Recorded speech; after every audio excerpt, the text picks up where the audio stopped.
Oh god, dude, every time. I mean, I did it to myself by making that the first video that pops up when you open my YouTube channel. So like, what can I expect? Okay, yeah, all right. I guess we could try this thing again, where we have, hey, my hair doesn't look terrible right now. I mean, I took a shower recently, so maybe that's the secret. Okay, let's shove this thing here. Yeah. We're starting to stream, doing our streamly duties. Streamerly duties. There we go. And then I think we're pretty much set up. I'm just gonna take this link. I'm gonna fucking annoy people in my Discord. Bam! I did it. Okay.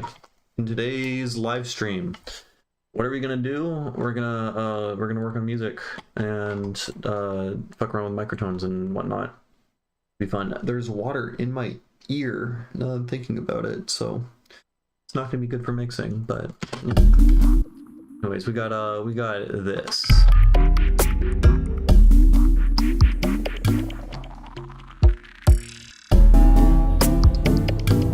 Okay, the Udu drum transient sucks. It's terrible.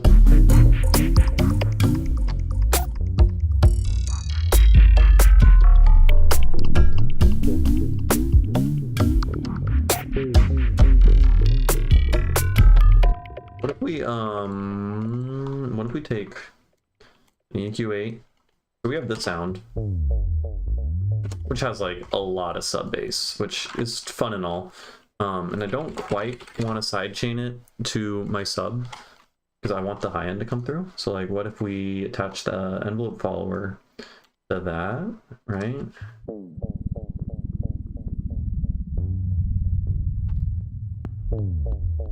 Right, and then we put the envelope follower, hear me out, on our subs.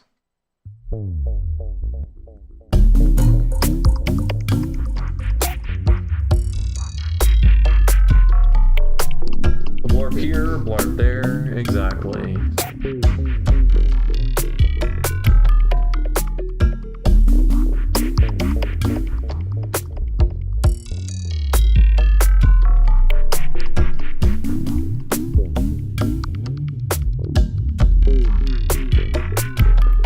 Alright, where's the Udu? Udu? Who do the Udu? Udu, what's your deal? Is it just because it's not quantized? Is that why, like, I'm tripping out so hard about the transient?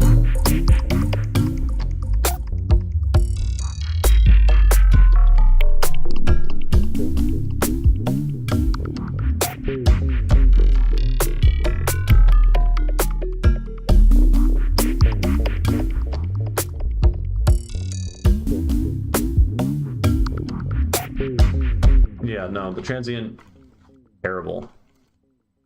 Terrible. Are we gonna stab it? Ow.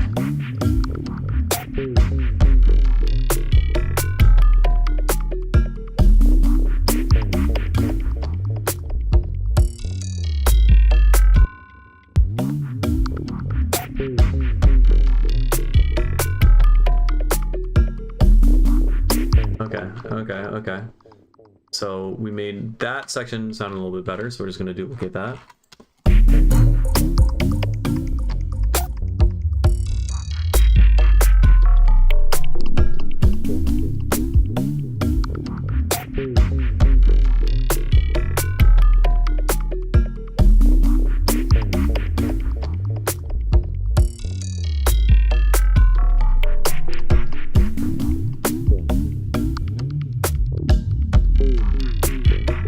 Hear the kick like at all, so like we can just keep erosioning it. That's sounds awful. Erosion, I need something that does what erosion does but doesn't sound bad. Is that a thing, or is that like an oxymoron?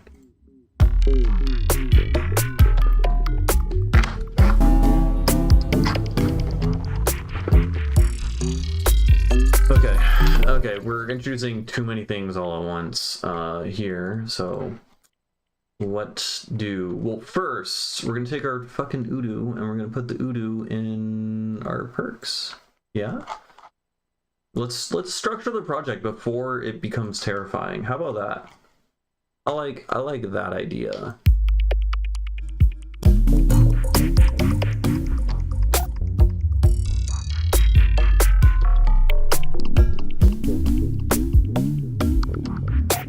What's up with the infrasound? There's like fucking 2 hertz stuff going on. Let's just do another EQ, and then this guy's just below 30. Yeah. I mean, let's do 23.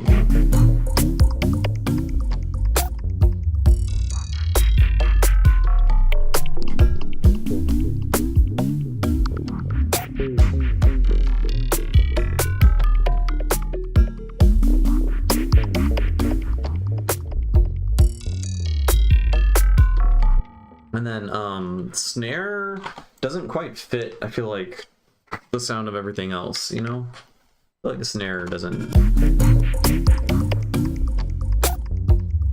Well, one, what the fuck is that sound? What is the other thing? It's not in perks? It's just here. Okay. Alright, bud. What? Why?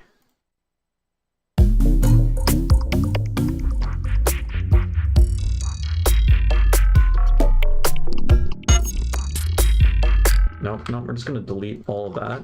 I'm sorry about that. Let's delete these 2 channels. We're being proactive. What are these synths? What does this do? See, that's cute. That's stupid.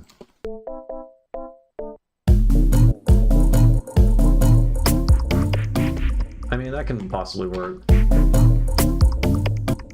Like if we put both of these guys in a group, we put this with a delay.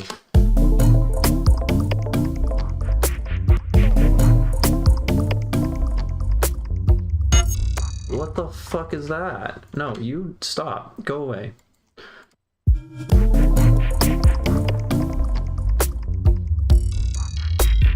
This is a terrible idea. It doesn't sound good.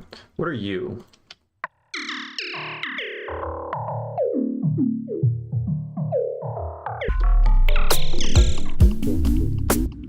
I hate that as well. We're just cleaning up. We're just cleaning up. Nothing fancy. What are you? What do you do?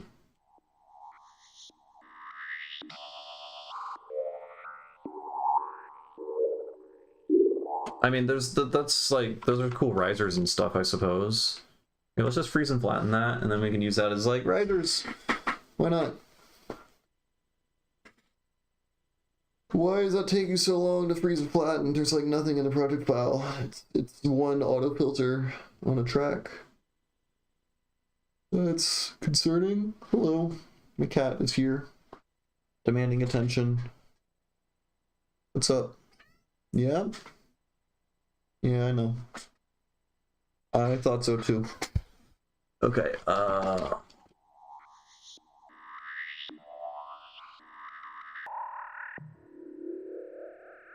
let's hit it with a flat line.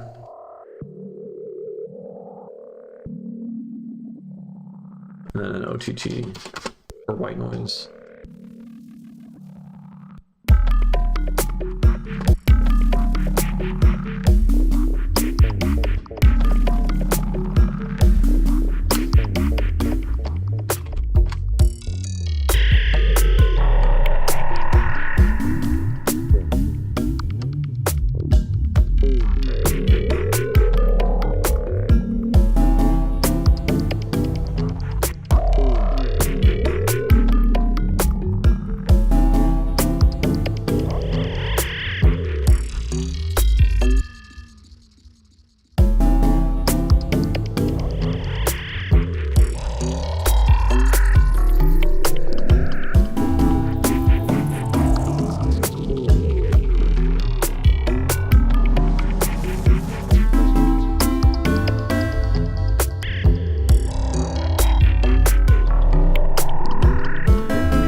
there's some cool stuff going on for sure. You know what I want? All my Onklungs again. I don't think I saved. Did I save Ableton 12 tracks? I did. Excellent. Perfect. Super cool. Let's take this. Yeah, this is from another song.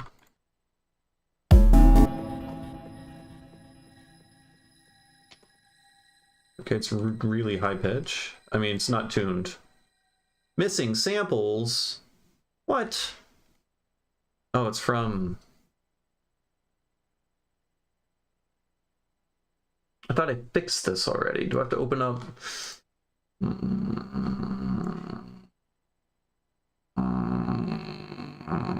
Okay. Okay, that's fine. That's fine. Everything's fine. SSD, music shit. Oh no. Samples.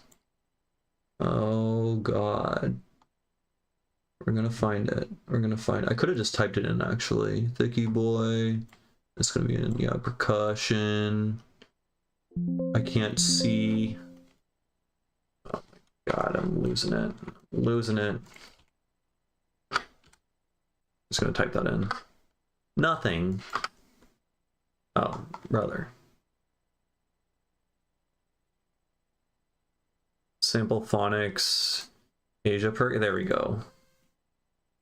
Onklung C3. That was a nightmare. Is that the same thing? Do I have to? I have to go back. We're just gonna ignore that one. We're gonna ignore that. Okay. Okay. Ignore. Shut up. Microtuning. Import. Load SCL. I said load SCL. It's broken. Pigments. Add it again. Oh boy.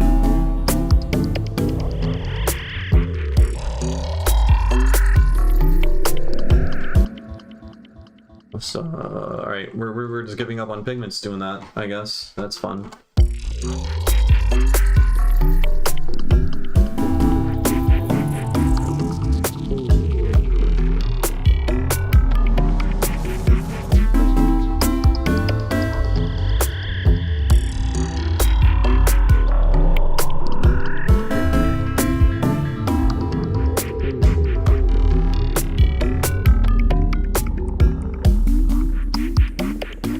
Okay, I want, well, a few things to change about my setup. All right, what do we want to do? We want to take the main guy.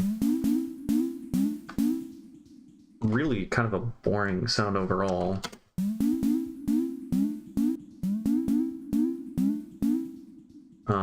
What can we do to make this cooler?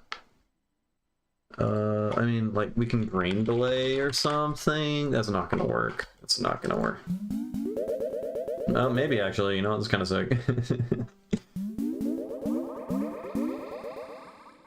That's pretty good.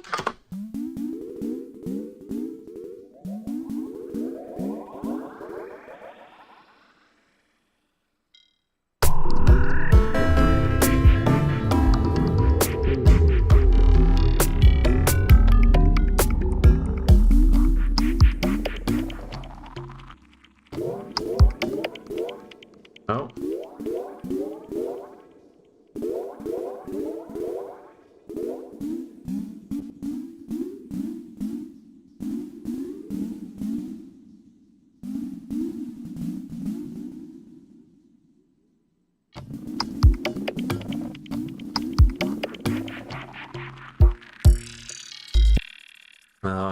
If we OTT it after. That's terrible.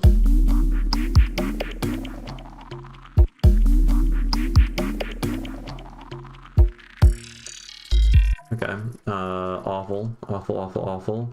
Let's copy and paste some of this over.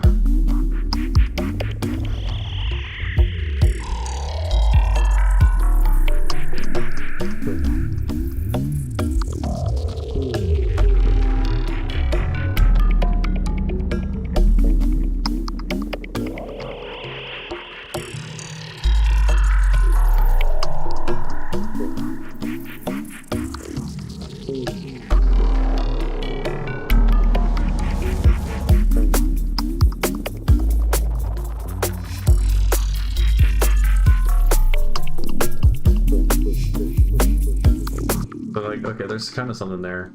More effects going on. Wait, we have effects. We created risers out of this thing, right? This guy? You, go there. What are you?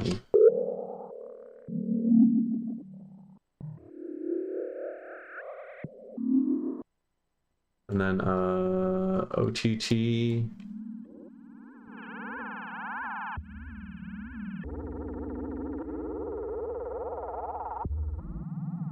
Okay, that's fine. We'll double the OTT, and then we'll add an auto filter, and then we'll sandwich the auto filter in between the OTTs, and then we'll make a sweep, because that's basically just like cheat. Oh, that's like a cheat for making risers, right?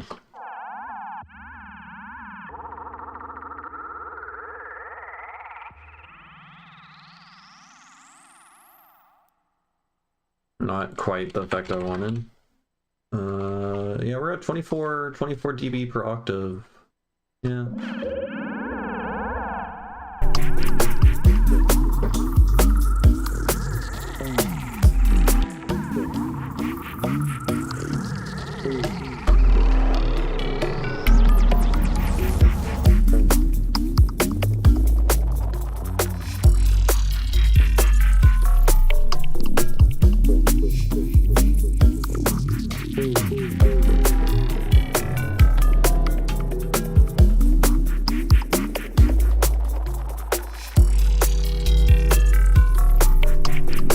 That's kind of cool.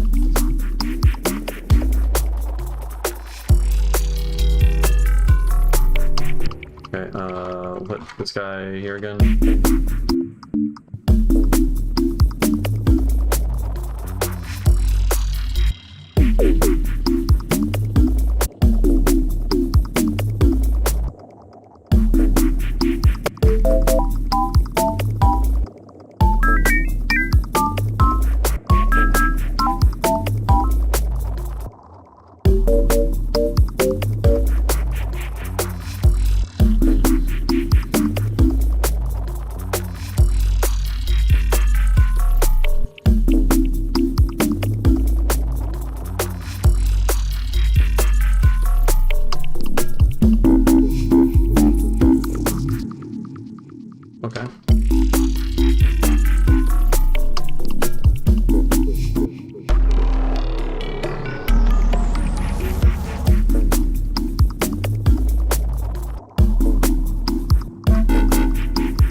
And like that's kind of cool.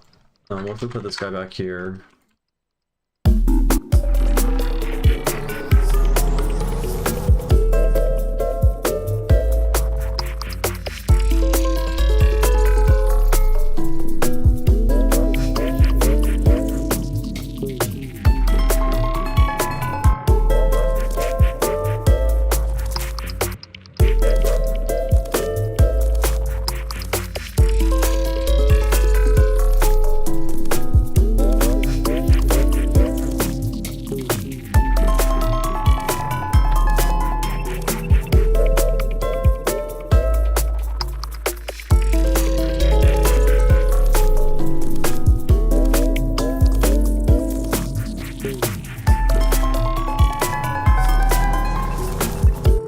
Fresh sheet bliss right now.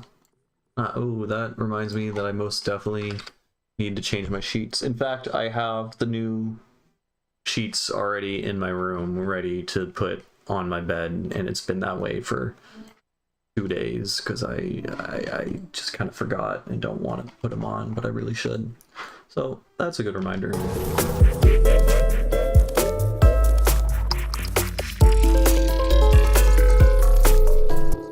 Can we just, you know what I'm saying? You know what I'm talking about? Let's go like...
Alright, that's kind of cool.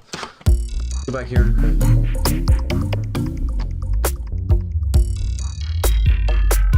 Okay, the sidechain is fucked up. What's up with that? What's going on? Is that just this guy?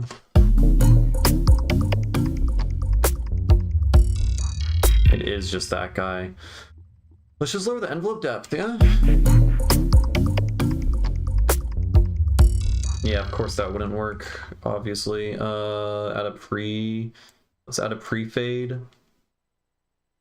to the side chain, and then we can like give it one of these.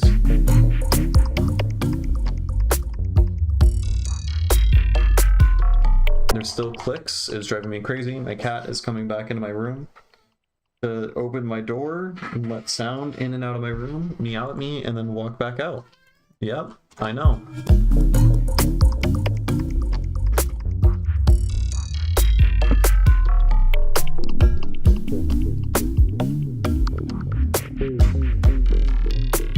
Okay, the snare sucks. Getting better snare. Better... it's not... Yeah, that's it. That's it, that's it. Can we...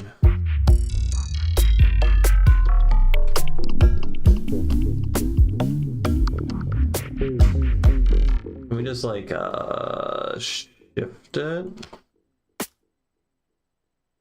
Not bad.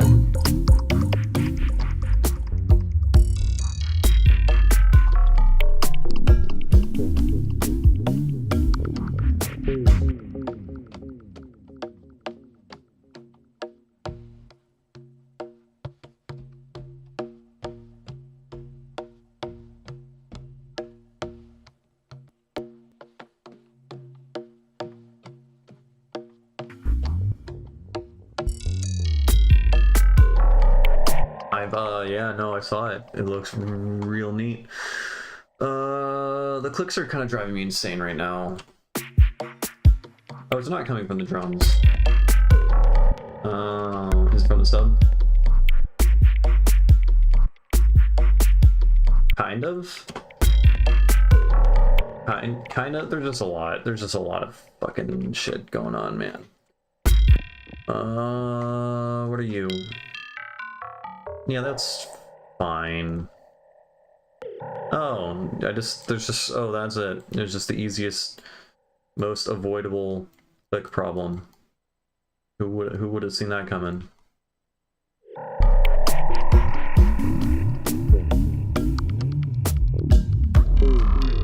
Oh my god, dude. No, it's like there's the sidechains.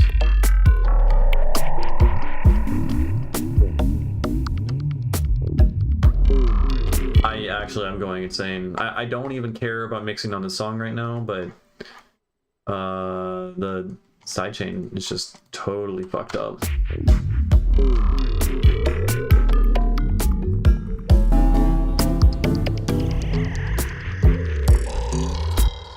Man, I now that I'm aware of it, it's actually like physically fucking hurting me. Okay, let's gradually fade this thing in. Maybe if I just pretend it's not there, it'll go away. Like with tinnitus. Tinnitus literally gets less bad the less you think about it. It's like entirely psychological. Who would have thought? Why? What? Oh, right. It's inharmonic. And it clicks. Everything's clicking. Why are you clicking? We have an attack.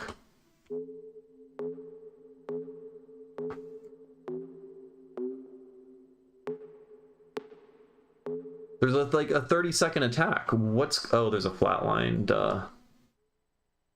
Except flatline shouldn't click if there's that much of an attack.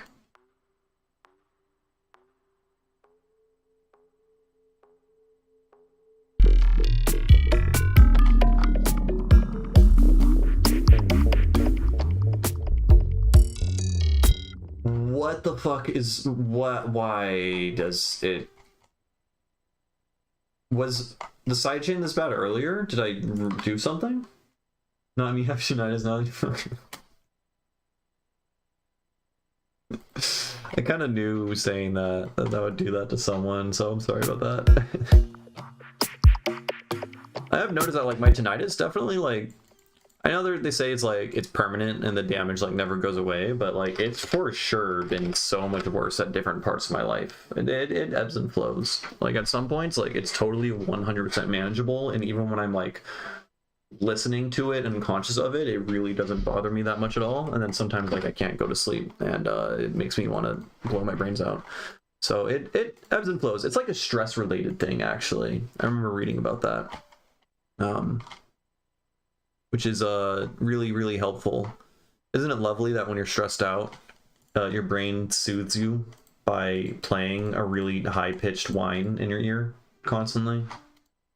I really like how it does that. Just like how when you're stressed out, you get acne. They're like, oh yeah, I'm definitely going to be less stressed out now that I have fucking pimples on my face. Thank you. Thank you, body. I appreciate it.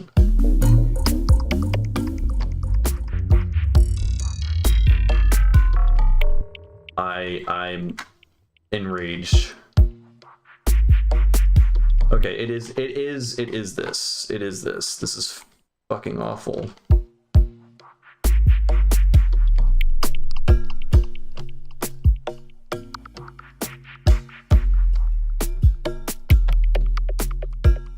Diet also affects it. That makes sense. That does make sense. I also remember learning that I think acetaminophen is associated with hearing loss.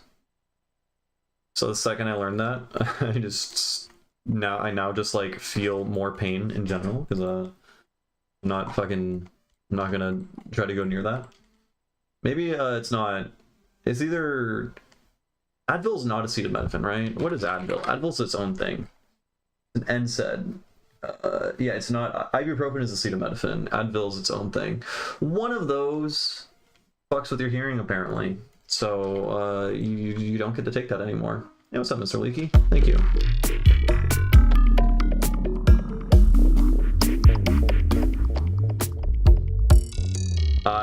Okay, it's this fucking drum here. What? Why are you offset from each other? It's because it's two different recordings.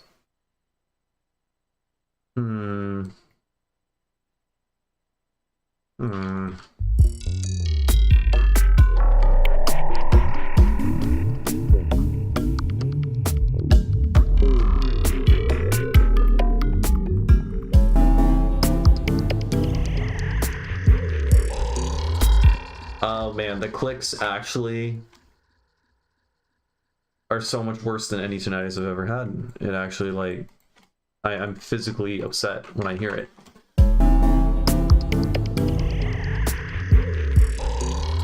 See, now I just, to get rid of the clicks, I just had to like cut out like half the fucking song, and there's still other clicks. What? Is it you? Are you the fucking culprit? It was that. Oh my god, I'm losing it. I'm going insane, man.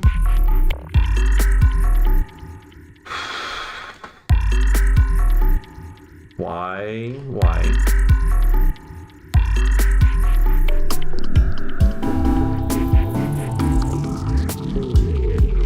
I'm turning off sidechain. I don't know. I'm dealing with the clicks later.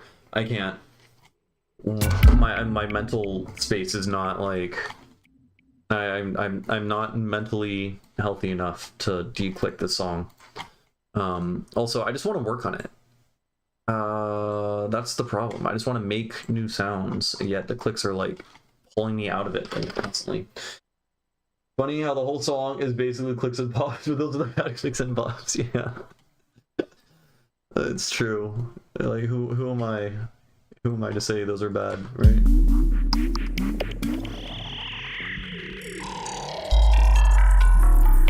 Okay, there's a lot going on. You just be quieter. Right, I need this guy. Hey, what's up, Juan? I want this guy to be, that's kind of my only like motif or like real main thing to like fucking focus on. So I don't know, we need some way to make this good, or more good, more loud, big. We need sound be big and breakdown. So you're like, damn, that sound is big, wow, and then oh, it all comes together, and then sound is kind of small again and compact, you know? Make big sound small, and then make small sound big, and then transition from big to small. That's what good music is, really. That's really what it's all about.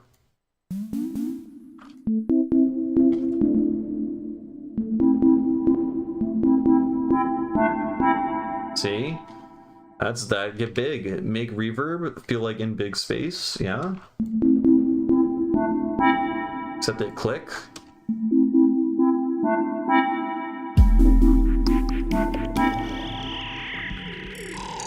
And then big release. Big release.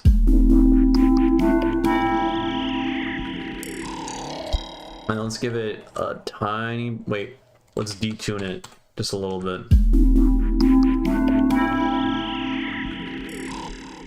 More detune on the FM.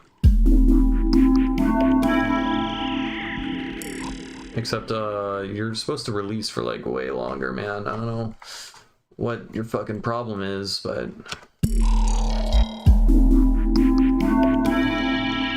see, that's just terrible.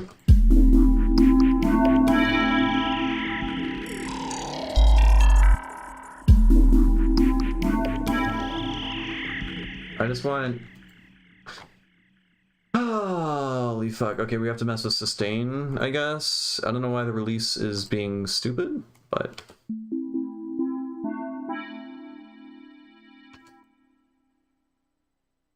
Sustain... Oh, I automated the sustain...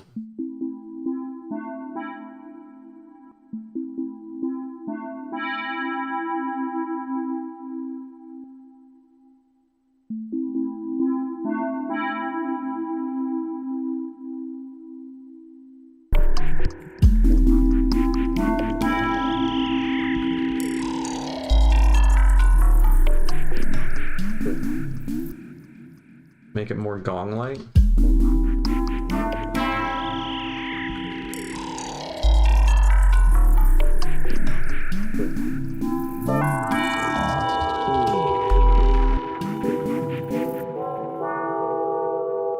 Okay, it sounds terrible now that I am listening to it with my fucking ears. I didn't mean to pull that over. And then we can automate, so that's the third harmonic being modulated by the other thing, and then we can copy that over. Just get rid of mini meters because I'm not paying any. You guys are probably paying attention to the mini meters. We can put the mini meters. I don't know. It's annoying up there. It looks cool on the stream for sure, but I don't like it. I mean, I should just figure out how to like have it overlay on my OBS, thus I don't ever have to look at it. Unless I want to. That's probably the smart option. If I was smart, I would do that. And then let's fucking, doesn't matter, we can just shift this up an octave.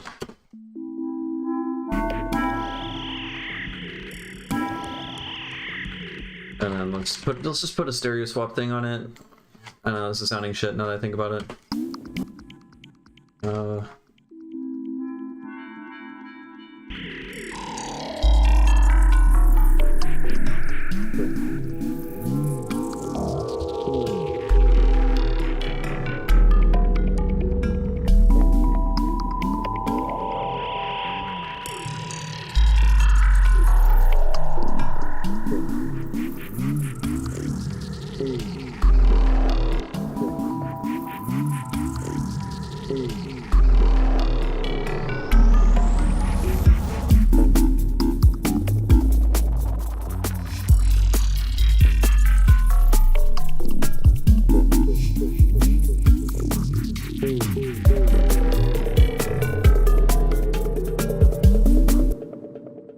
That sounds terrible, but there's like some potential there if I like filter it in, maybe, right? Take that and we just shove that there. That's probably fine. Yeah, great.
These guys were... Oh, if I reverse it... What? What? Why? What's going on? How is this... You'd expect this to... Oh. I have some goofy shit going on right there.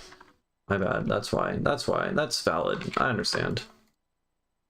Let's get rid of that. Reminds you of being in a salvia dimension. It's pretty out there. It's pretty out there. Man, I haven't smoked salvia since I was like in high school. That shit is crazy.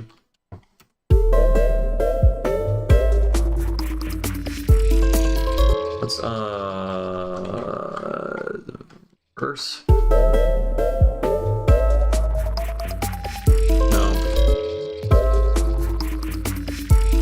And that works really well as like a fill kind of thing. Let's just pan it. Let's just have that pan around, and then maybe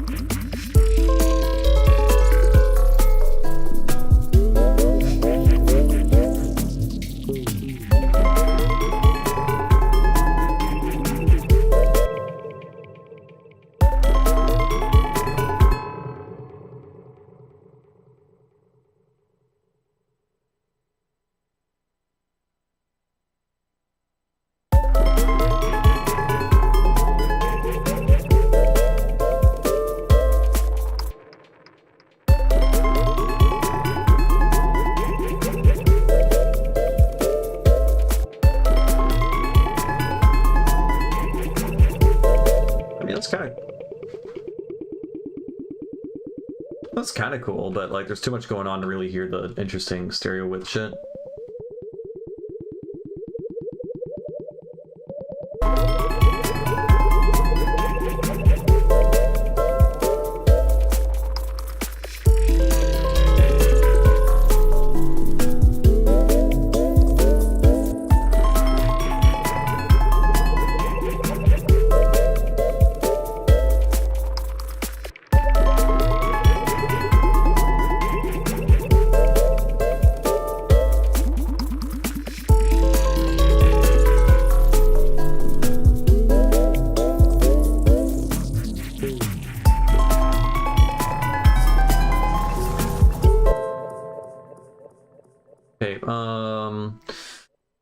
I kind of need more stuff that is good besides this downbeat little riff,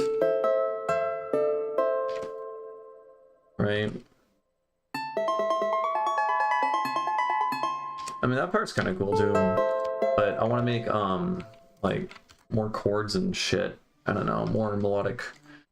Just more stuff, man. So like we can take all these guys, right? And then I don't know, let's just take everything and then divide by 2 until, oh, I did it so many times it broke. Notes are too short. What? Man, what? I've never seen that in my life. Okay, don't hit it too many times and then it breaks. Okay, we can do that. And then we fold it, and then we have a scale of whatever notes I was using.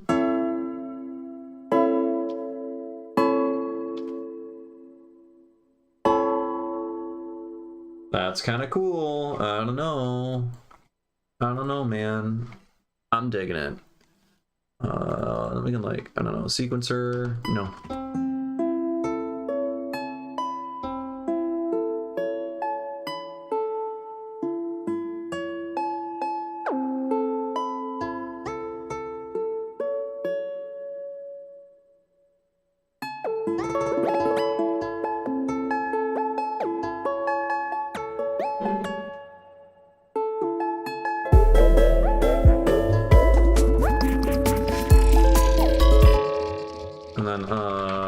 Get a fucking chord, and then this guy we can move down 23.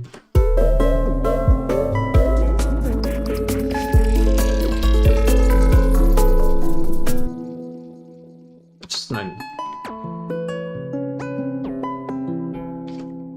Then we'll take another guy and let's just like offset notes, do some sort of like voice leading thing.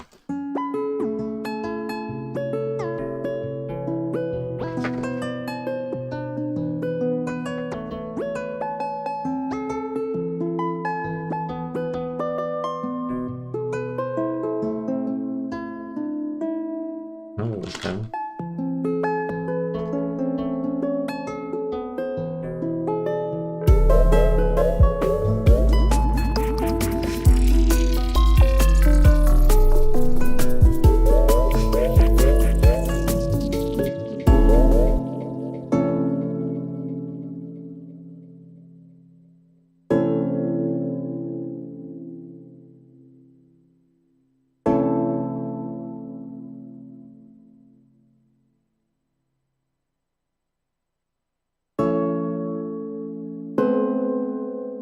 spicy.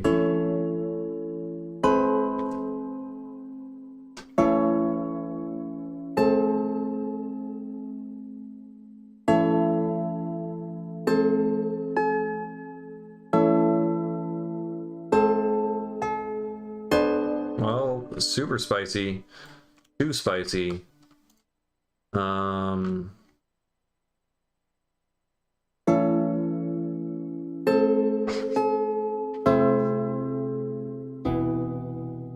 then, I don't know. We'll do that again. Why not? And then we'll do that.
Yeah, no, it's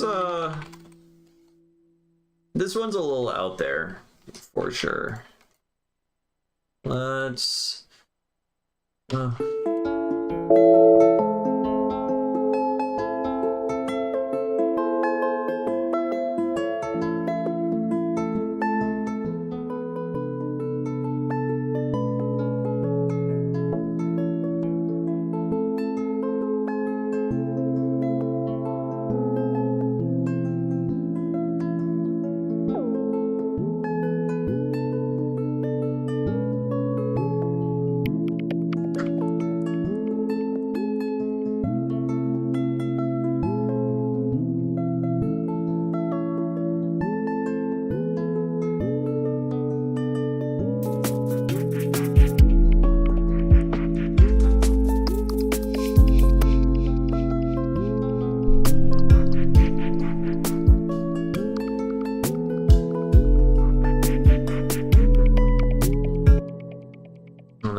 here we can just cheat. I mean, like we got a chord progression, right?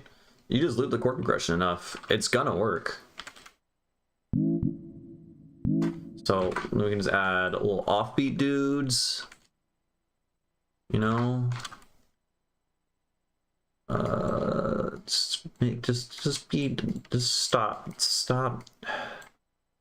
I need to get better at workflow with MIDI. And then this guy here, we'll just do that, and then you go like that.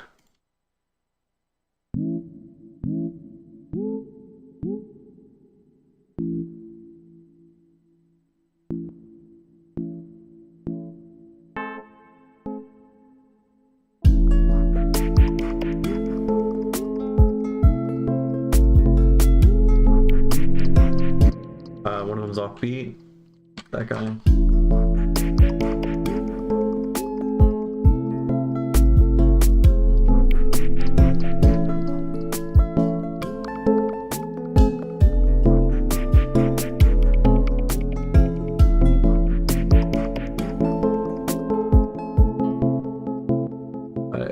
that I changed up. I think.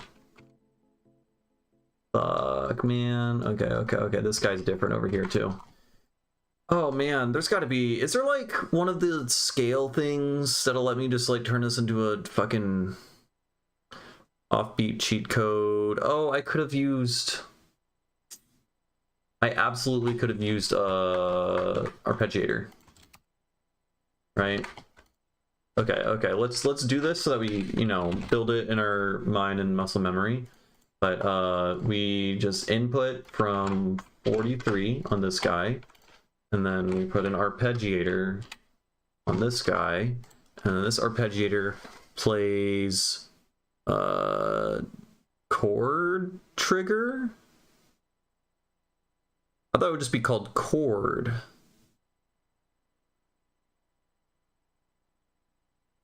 Anyways, what do we get?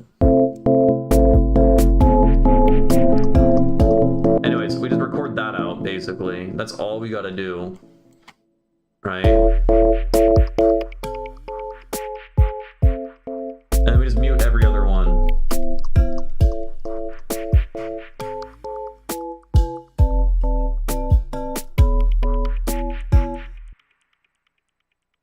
Right? And then so we just shove that there. And then we can even take an auto filter. Oh, shut the fuck up.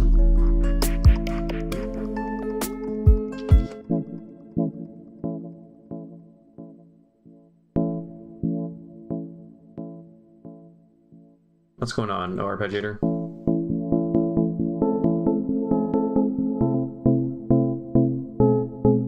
What purpose does tuner serve here?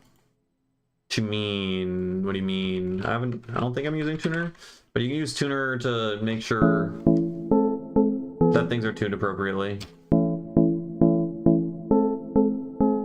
I don't have labels for the notes in this because I'm using numbers instead of letters, so the tuner looks kind of janky at the moment. But if I were to import a tuning such that I label each of these, then the tuner would show whether or not anything is matched to that note with an Ableton is consistent.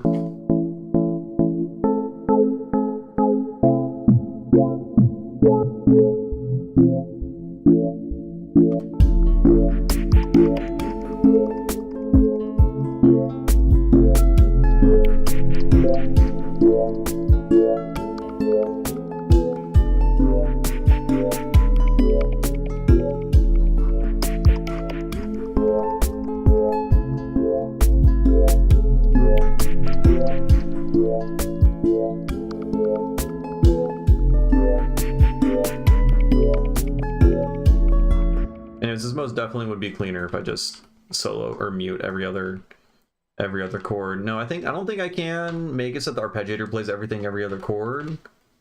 I don't think so, because it's going to immediately start on the downbeat, right? So I still have to do this little annoying thing.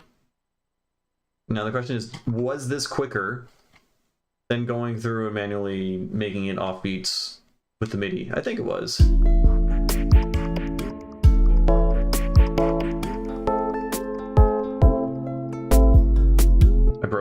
I broke it. I did the wrong thing.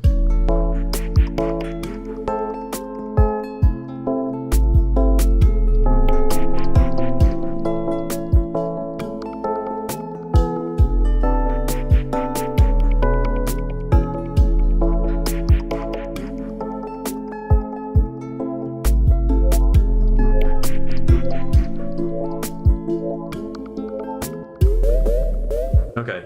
Anyways, we made a whole other section over here. I don't know. It's weird.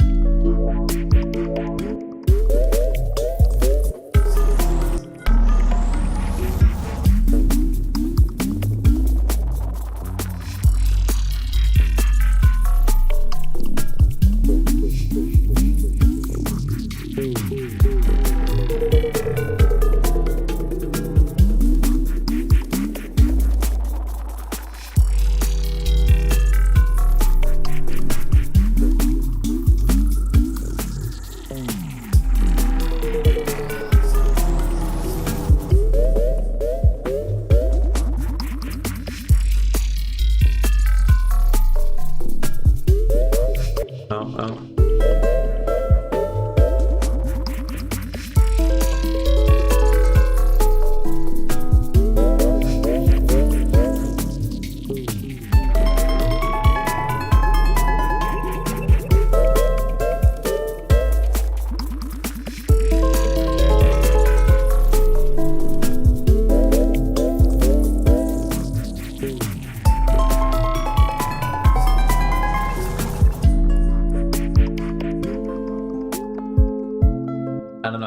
Transition into this.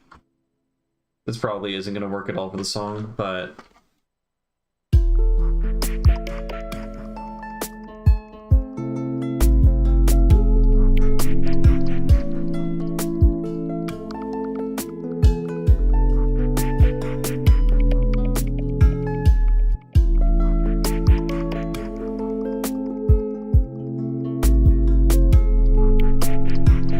also, I think, totally just used fucking an auto pan, set a quarter note, sawtooth wave, phase at 0, offset 90 degrees.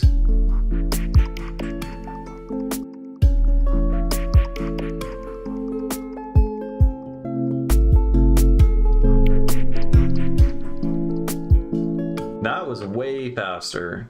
Now, of course, I have less control over it, you know, because it's just an auto filter, auto pan envelope applied to the thing, but oh, I have a tuner after pigments. Oh, it's because I was trying to tune pigments, because pigments fucking sucks when it comes to, I don't know, making it work with microtonal stuff. It can, so that's really cool about pigments, and that's why I use it, but imported scale files and pigments, and I don't fully understand what's going on, but imported scale files and pigments do not match the same imported scale that that goes into the Ableton project file. So all of my Ableton synths and my pigment synths are now out of tune with each other, so I have to manually switch and change and fuck with the master tuning and then make it match. Or you can just mess with the coarse pitch over here, but you have to use a tuner to make sure. Basically, I'm just trying to make it so that the same MIDI note equals the same MIDI note somewhere else, right?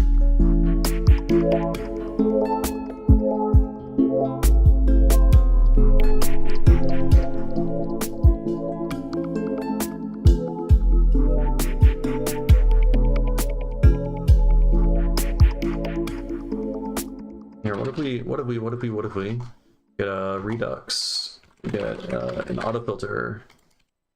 I've been doing this is kind of a cool cheat code, honestly, for cool squelchy sounds. Don't steal it, because it's mine and I really like it. We just kind of slap all this on all of that, and we also put it on that so that the shape changes, and then we switch all of these dudes around. Actually, we want to use a multi-map because we want to make the Redux. I don't like that that's all the way over there. How do I... There we go. I want to make it so that the Redux, like, I don't want it to sit in the middle the whole time, because then it's always going to be Redux. I want it to go really quickly in and out of, like, really low sample rate and, like, full sample rate. And so to do that, we're going to use a multi-map, right? So we can map that to that, and then that to that, and then you can just fuck with the curve, right? And so if this is like going, is that how I want it to go? I want it to go something like that. Anyways, let's map that, read to itself, and also spin to itself. Yeah.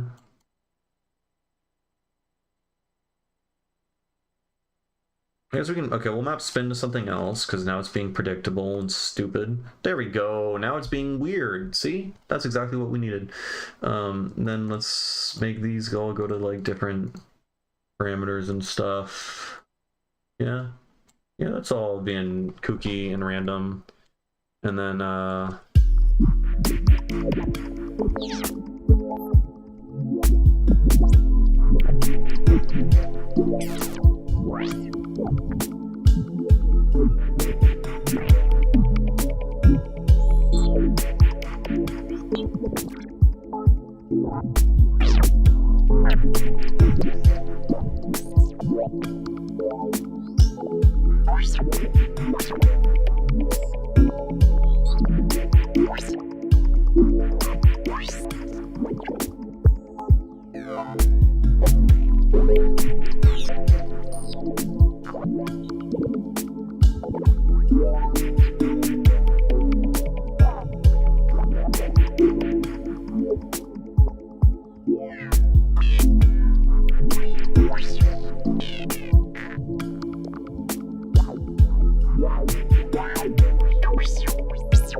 That's cool.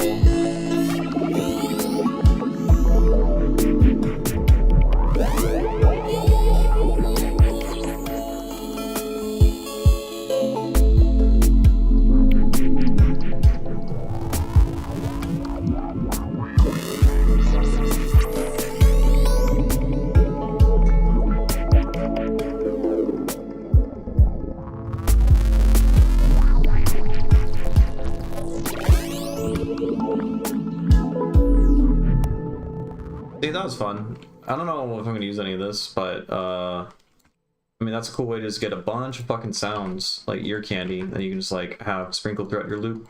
What's up, Exon? How you doing?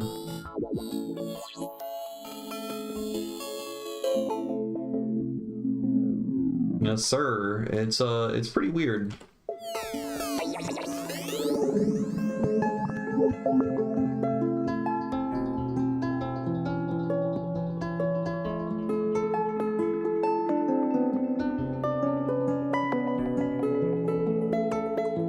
Fun stuff.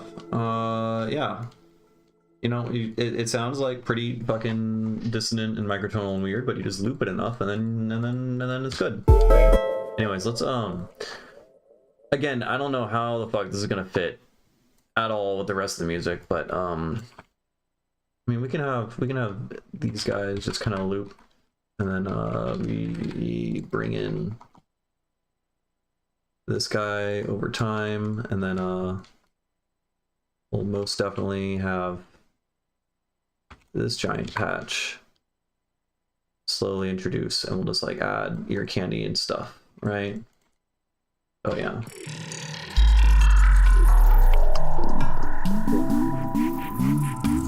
Nice.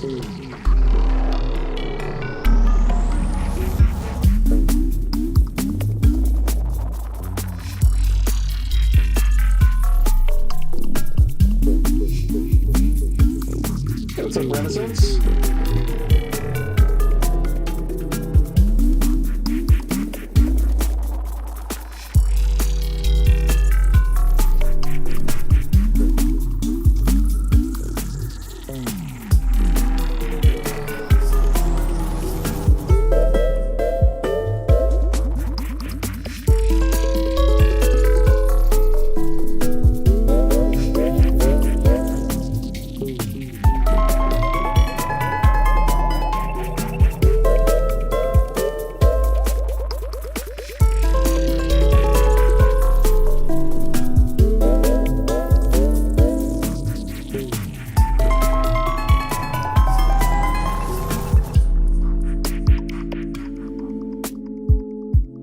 I don't know what the fuck I'm gonna do, how that's gonna transition into this section, if at all.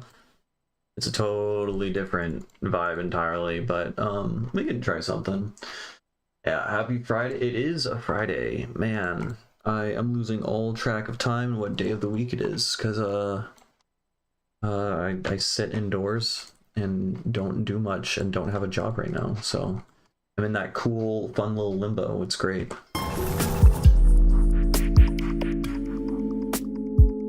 Yeah, the snare, terrible. Awful, awful, awful. No.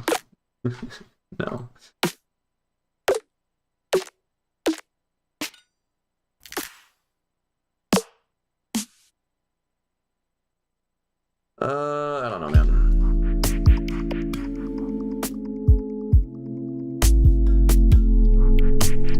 Honestly, like, that kind of adds, like, with the stab that's already on this, that just adds, like, the perfect amount of beef, you know? Cheers. We put that there. Yeah, that's fine. That's fine.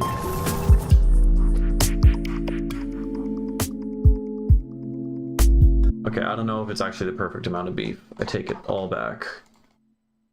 It's too much beef. Let's duplicate the bird calling clap. Let's consolidate it. Let's stretch it.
Actually, that's just, it's kind of cool. Yeah, this is pretty neat. I think there's some potential here. There's that, it goes out to there, and it goes on for pretty long. Yeah, I don't know about the transition thing. It's kind of weird, but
where did our ARP go?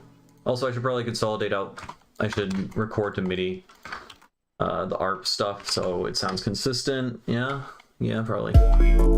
Wait, it's in pigments, so I have to route it through pigments.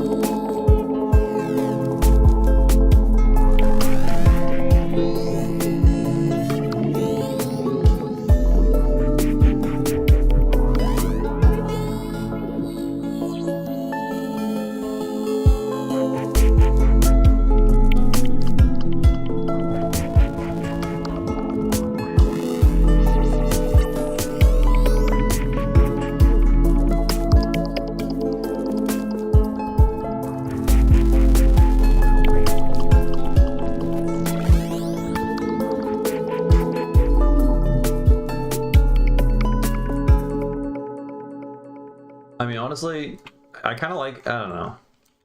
I'm sure at some point I'll go back to the song and take the this and really like refine out what the melody is. Here, let's just put that there for now. Yeah. We'll just do that. We're just gonna do that. And then we'll turn off the sequencer.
Okay, it's honestly too reduxed.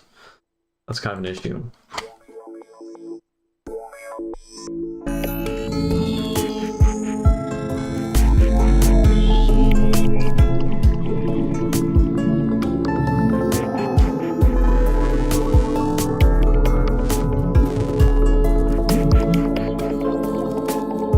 It's weird. It's weird. I'm quickly shifting my opinion on it. Oh no. Oh Lord.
We just gotta get out of here like much sooner. It's gotta like go into a breakdown into another drop or something. Break. Well, this is, I mean, I guess what is this? This is a bridge. Yeah.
There's some sort of build going on here. Something's got to go on there. I can't figure it out though. Oh, I don't really know. Time is it? So I've only been streaming for an hour. I mean, I'm pooped on this project, but there's other things we can do. So let's do that. We can go.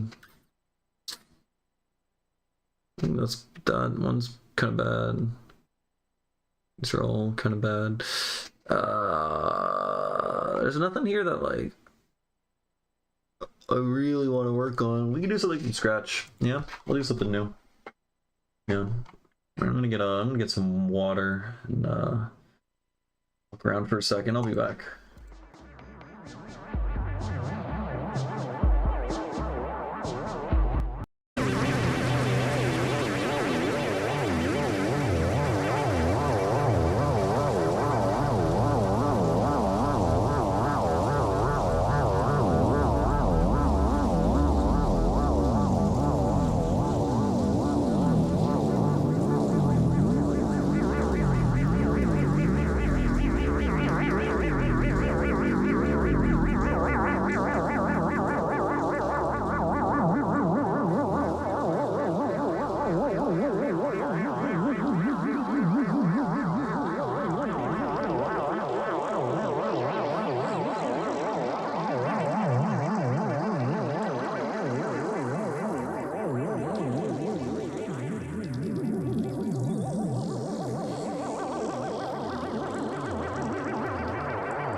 Back. Oh, right before that song got good too.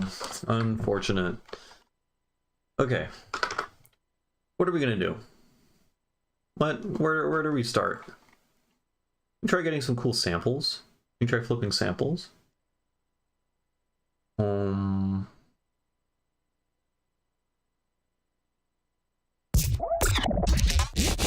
That's a sound. And let's grab. Let's grab some dudes. Consolidate them. Reverse them. Shipped up. Glitch. Cut.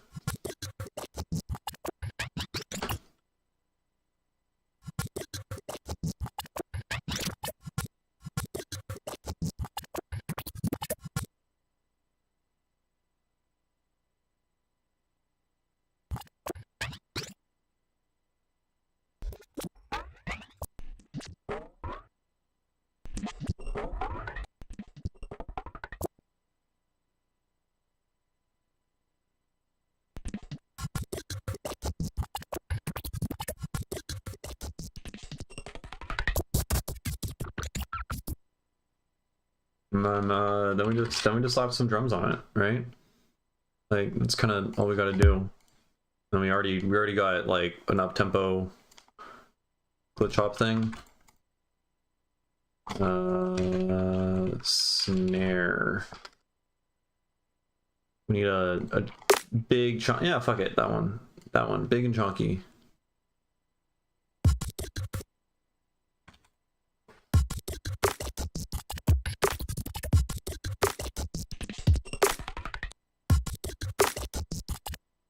And then we can hip hop sub.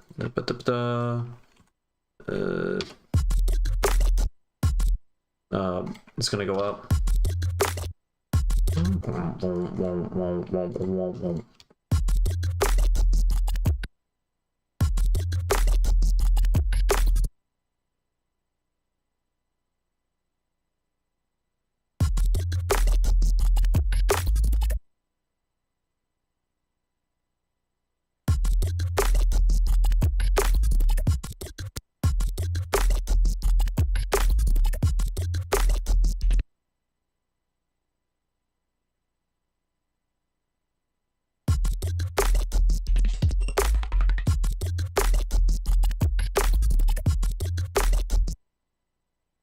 And then operator, make that 4 down, make that 7.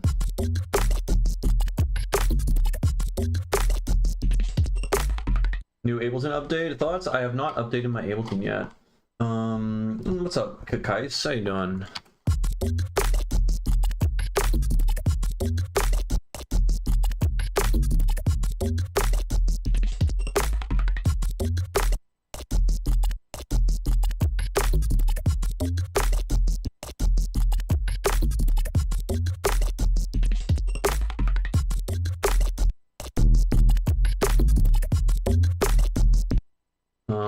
Let's just mute.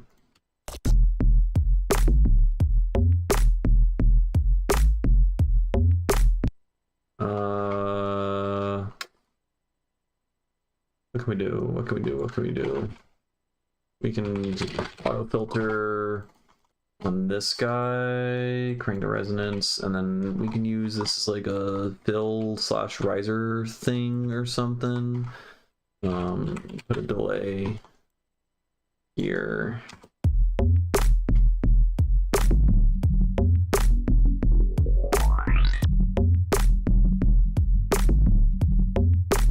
Oh, I really like how that's, and I didn't even intend on this. We have a 20 millisecond delay, which 20 milliseconds, what, there's 50 of those in 1000 milliseconds, right? Because 20 times 50 is 1000. So this is a 50-ish, I mean it's 21 not 20, so it's like a 50-ish hertz. This is creating like a 50 hertz like saw wave kind of thing, and then the cranked resonance is really highlighting the harmonics on it.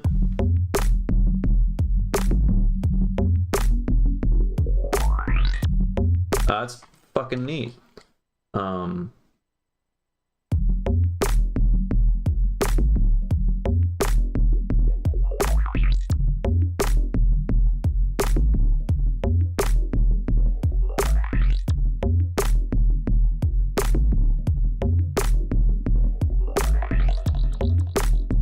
Okay. We need like a big downbeat thing, right? We need a, you know, just a big.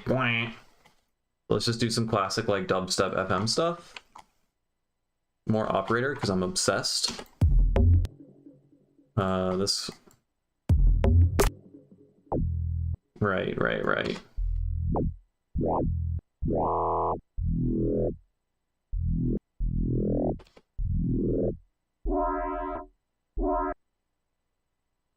Very Squelch territory. Yeah, we're getting somewhere there.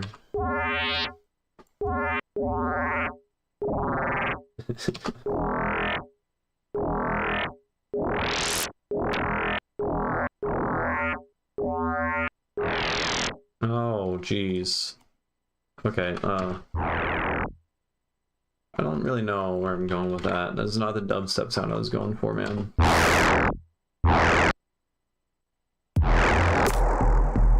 Did I post my new album EP yet anywhere? Album/EP? It was neither. It was a mix.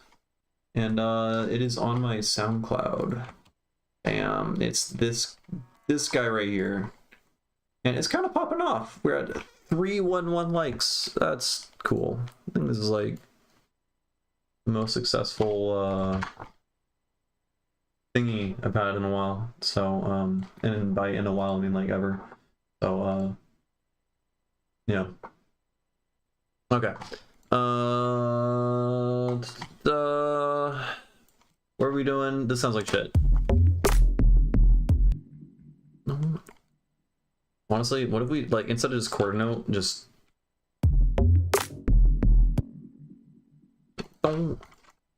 And then this guy, the sub, will just like do some pitch bend. Because duh.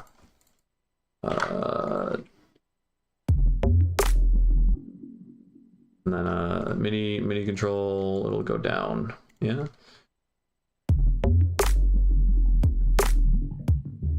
Props from Rhizomorphic was huge. Yeah, we're Rhizomorphic is actually a buddy of mine. He's like one of the very first like producers that I look up to, that I'm a fan of, that ended up becoming a fan of me, and he kind of like boosted a lot of my stuff, which is like him.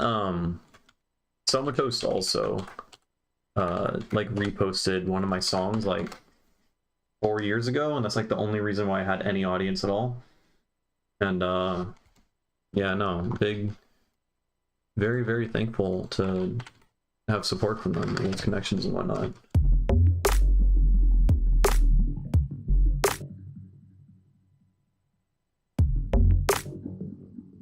Let's just do that again, but pitch it up, because it's fucking boring bass music. Why not? Actually, no, I take that back. Pitch bending on your subs is not boring. Normally, bass music just has very static stub. So yeah, and Ovoid is also really cool. I've got to chat with him a few times because I got to open up a show.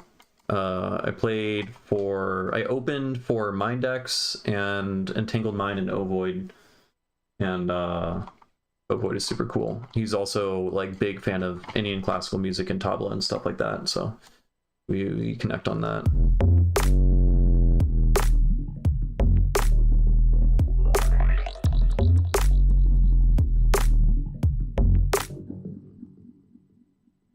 Let's do yeah, let's do that. Something like that.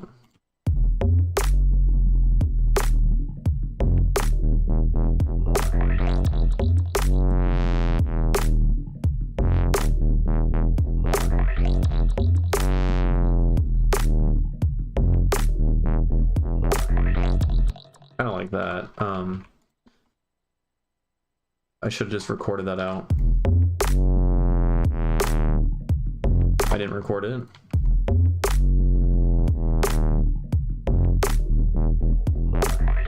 Every time I try to record something, it doesn't sound nearly as cool.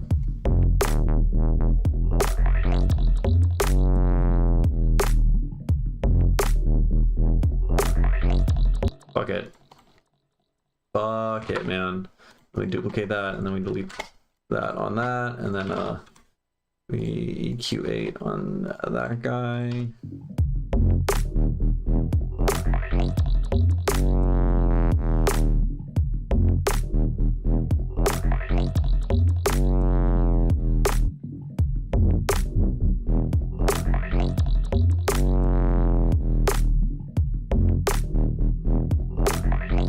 Yeah, Mindex, fucking legend, cracked. I'm very grateful to have gotten to open for him. Like massive influence for sure.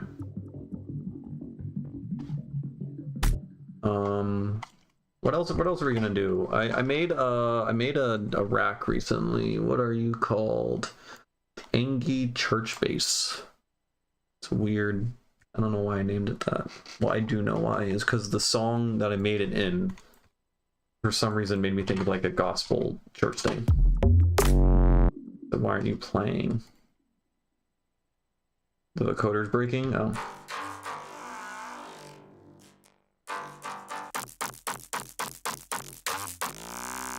That's so weird. Okay.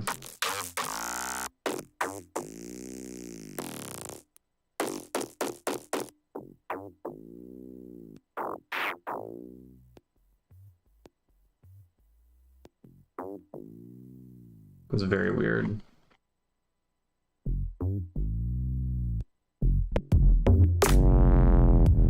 Honestly.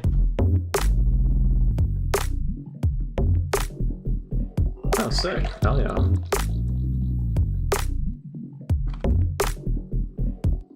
Where? Yeah, I didn't get to talk to him for very long. I was kind of like starstruck when I did talk to him. was very annoying because like I got along just fine with everyone else at the show. It was like totally level-headed. But with him, I was just like, "You're cool, thanks." And then that was that. But he said he liked my set, so I was like, pretty stoked on that.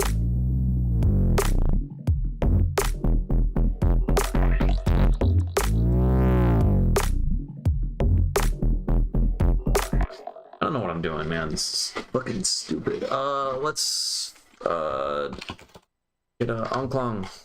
And I never know how to spell it, dude. Punk. The obvious way, that's how you spell it. Let's just grab one of these. And then we're gonna stretch you out, and then we're gonna put you on that, and we're gonna put you on that, and then no, we're gonna do that, and we're gonna cancel you. Oh wait, that's fucking sick, actually. Wait, I'll shut up. Everyone shut up. Where's the fucking...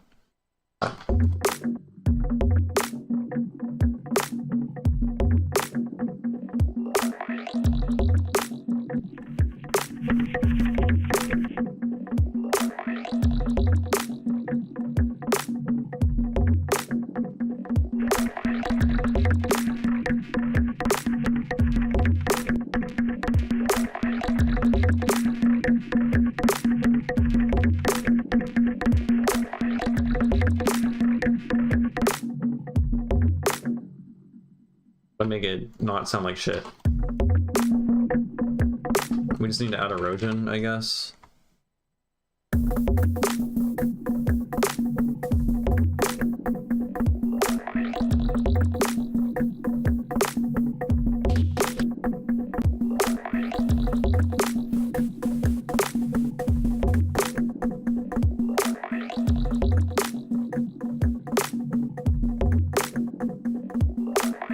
It's just like super heavily transposed down. Interesting how underwater it sounds. Yeah, I think that's just because transposition, so like, you know, it doesn't have anything above like 20 kilohertz or whatever in the whatever the sample is. And thus I transpose it down like 2 octaves, and then you have nothing above 5 kilohertz, and then it sounds like everything's filtered because when you go underwater, it's so dense that sound pressure waves at high frequency dissipate faster.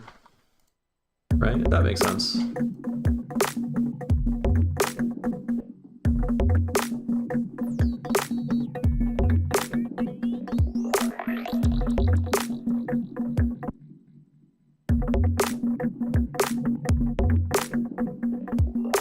I mean that's kind of cool. What do I do with this?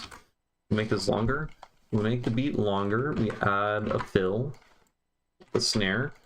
We add more kicks. We add way more kicks. That's what we do. That's what we do. And then on this one, we're like, bam, more kicks, more kicks. Exciting. And then more onklungs. Fuck it.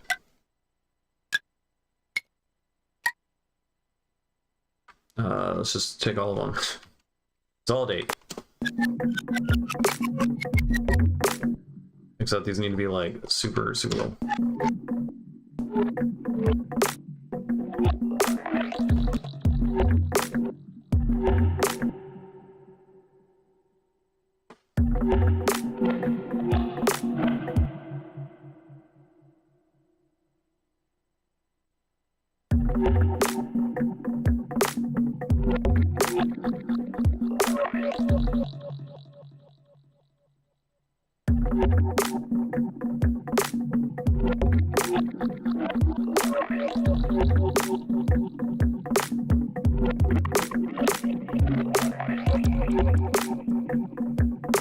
And then, yeah, we do need to play with rhythm more. We need shakers. Yeah, these are all good. That's why I use them frequently. And then, let's make some polymeter. Let's, whatever that distance is there, you know, we cut that, and then we put that guy there. And then that distance there, we cut that and put that guy there. Oh, and then it resets there. Neat. And then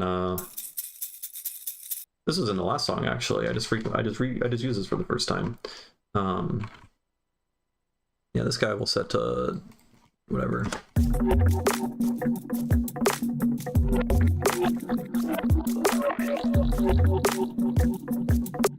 Let's take the same guy, but offset by just a little bit. Yeah.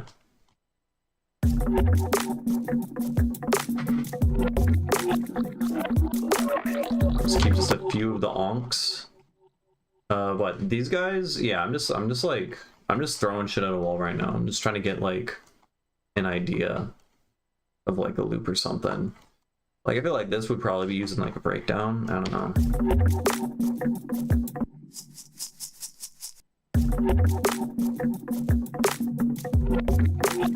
Yeah, they're honestly not that great. If we're talking about, I mean, I shouldn't even bother with mixing down right now. But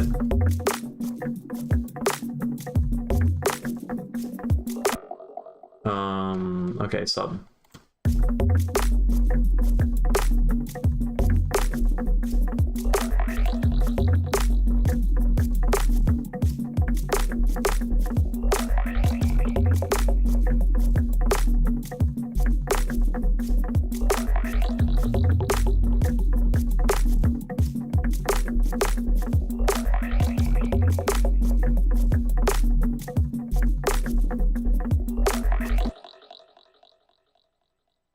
Auto filter on this guy. Let's set this to 1. Yeah.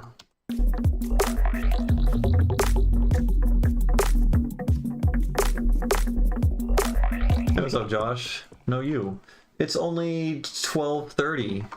Listen up, Josh. I don't have a job right now. All right. This is all I got. I'm staying up way too late. Honestly, my sleep schedule is so fucked up. I go to bed at like 3:30 a.m. every night, but instead of producing music until late in the morning, I'm just reading about fucking microtonal music theory, which, like, as fun as that is, I do need to spend more time actually producing music. No, that's terrible. I don't know, man.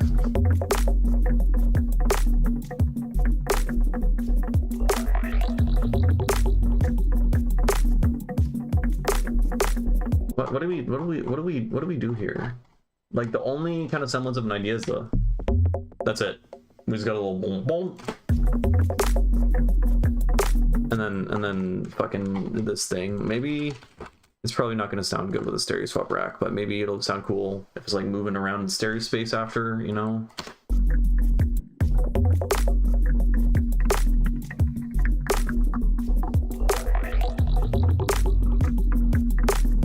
It doesn't work for that kind of sound, I think. That's a little weird. Why produce when you can just make your own scale? Exactly. Well, it's like I make cool scales, but I need to spend time actually learning how to make good music in those scales, you know? Because that's a whole skill in of itself. So it's like, yeah, it's about balance.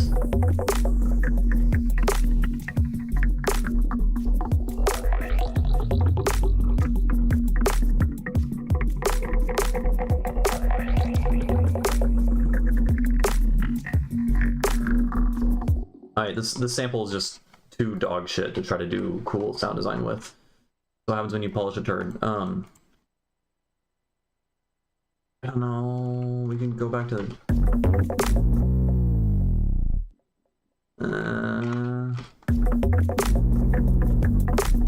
but that's pitch bending and that's fucking with the sub.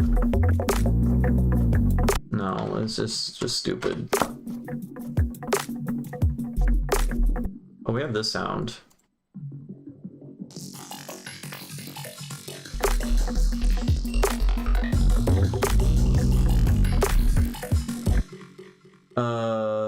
Is microtonal music theory all that different? Just more notes to resolve to? It's pretty different because like most Western music theory are like basically it's highly constructed in that it's like kind of cultural, you know, like all of like functional harmony and whatnot is basically just based on like common practices in certain musical periods and what chords tend to resolve to what in that type of music, and the results that you get from like following along with species counterpoint or whatever.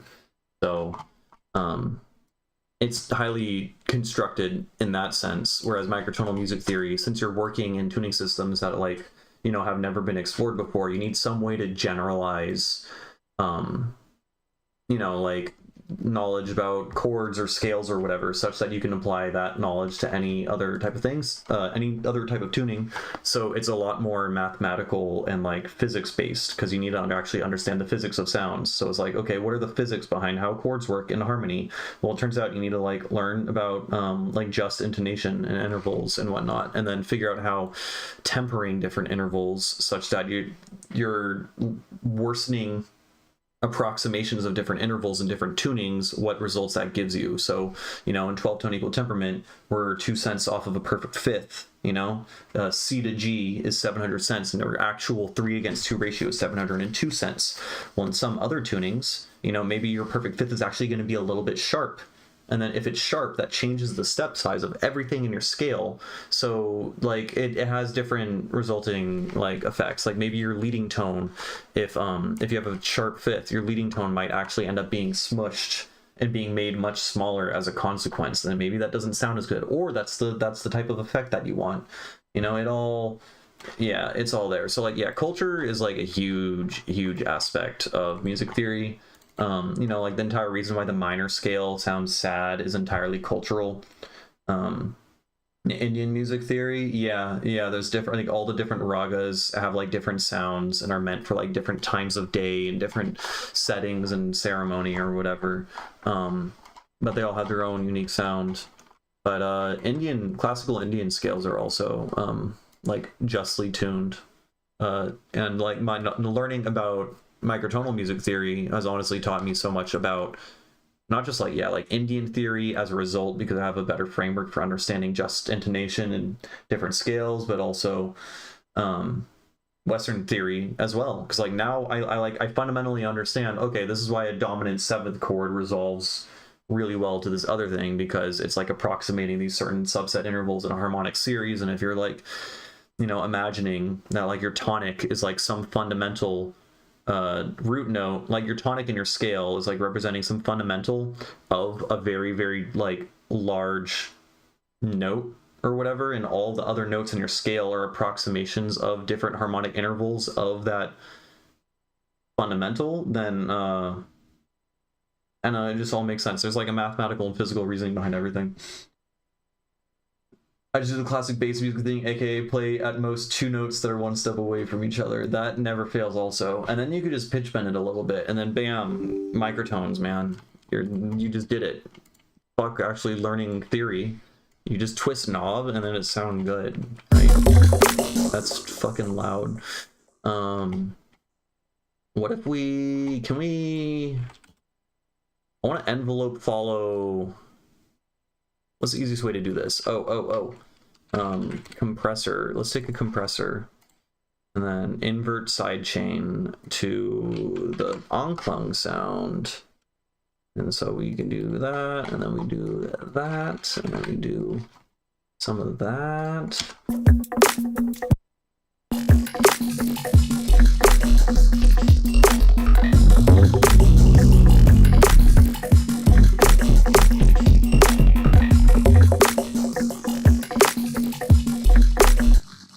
Existence of neutral chords be extremely interesting. Yeah, there's a lot in, I mean, most other tunings like have them. Pretty much any tuning where your perfect fifth interval is divisible by 2, you get a neutral like interval within there. You can make neutral chords, right? So like, yeah, like in 23 notes per octave, which I've been studying a whole lot. This one's really cool. It's really cool in that the tuning is terrible. It sucks at approximating any of the intervals that we use in normal standard like Western harmonic music. So you gotta think a little bit outside the box. But your perfect, you have 2 perfect fifths, which is you like the Boroska sidechain thing? Yes, I do. I mean, sometimes it be giving me clicky problems, and then I go fucking insane yelling, trying to resolve the click problems. But for the most part, I just have a template set up. In the template, like I just have a Baraska sidechain thing that I've already figured out sounds pretty decent, and I just throw it in the groups, and it's all routed to my drums. And I rarely ever have to worry about sidechain, like ever. And I don't know, learning about. Like, I can't say, like, I've done A and B tests to using the actual ring mod sidechain with it on and with it off. And, like, there is, oh, so slightly a tiny difference. Can I say that that difference makes it sound better or not? I don't know. But it's mathematically really interesting and technically should, on a very technical level, like make your mixes better by not eating up more headroom whenever your sub and your kick cross over in phase or whatever. So that it's kind of cool. But I like it. Like I just use this, and then if I want to do any other like side chaining between two different things, I'll just use like a compressor, because this is taking care of all the most important sidechain, which is just like the kick. Because this has basically, we have a pre-fade already on it, and then you literally just draw in the fade curve, and it just gets triggered every time your kick or whatever plays. So, like this guy here. This is so fucking loud. Oh, I turned on 23 Ito.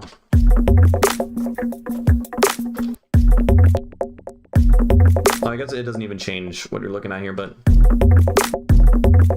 you can see that's like the volume curve. You can adjust it with envelope depth, whatnot. You can change the ring modulation amount and switch between these. It's neat. Makes the mix better for speakers for sure. It's like a very subtle difference, because basically the only difference is when the tail of your sub, when your sub release, that's so weird. When your sub releases and it crosses over with the tail of your kick, then there could be phase or whatever interference such that like the sub gets a little bit louder than you anticipate. All that this does is it mathematically makes it so that it doesn't go up in volume. It just stays at the same volume. There's like some fucking DSP wizardry when you use a negatively rectified wave and you ring modulate it with another signal, and then when you add them together and they play at the same time, it'll never increase in overall volume. Thus, you're saving yourself the tiniest bit of headroom in those circumstances. That's the principle behind it. Now, how much of that you hear? Next to none, because you're also doing volume ducking at the same time. So it's just that very tiny little bit at the end. But I sleep a little bit easier at night just because like the math is cool, and technically it's like an extra layer of protection. So I think if you like really wanted to get super nerdy about your side chain, you should phase align your kick with your sub for every single kick and sub, and then ring mod side chain it, and then volume duck it. And then with all of those, you're golden. Then that's like the best thing. You definitely hear it. I mean, like I hear it if I don't have ducking, but I guess it depends on how much ducking that you're using and how quickly it releases and how big your kick subtail is. I generally use like really short kicks. I have done A/B tests before, listening to exclusively just the kick playing against the sub, and I do hear it. But it's like you gotta try very hard. But anyways, it's pretty cool. And once I set it up, I've never really worried about sidechain that much at all since. So yeah.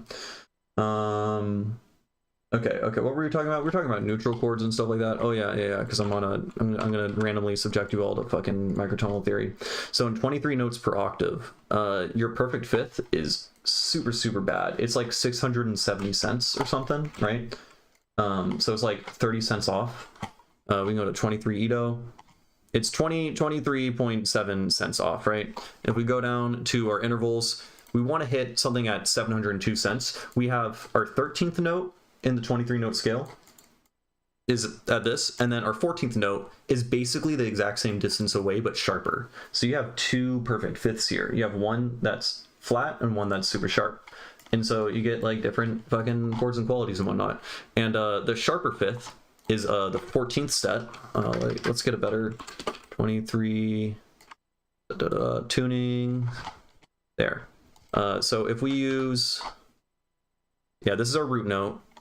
Our 13th step is our quote unquote 5th, right? It's a little bit flat.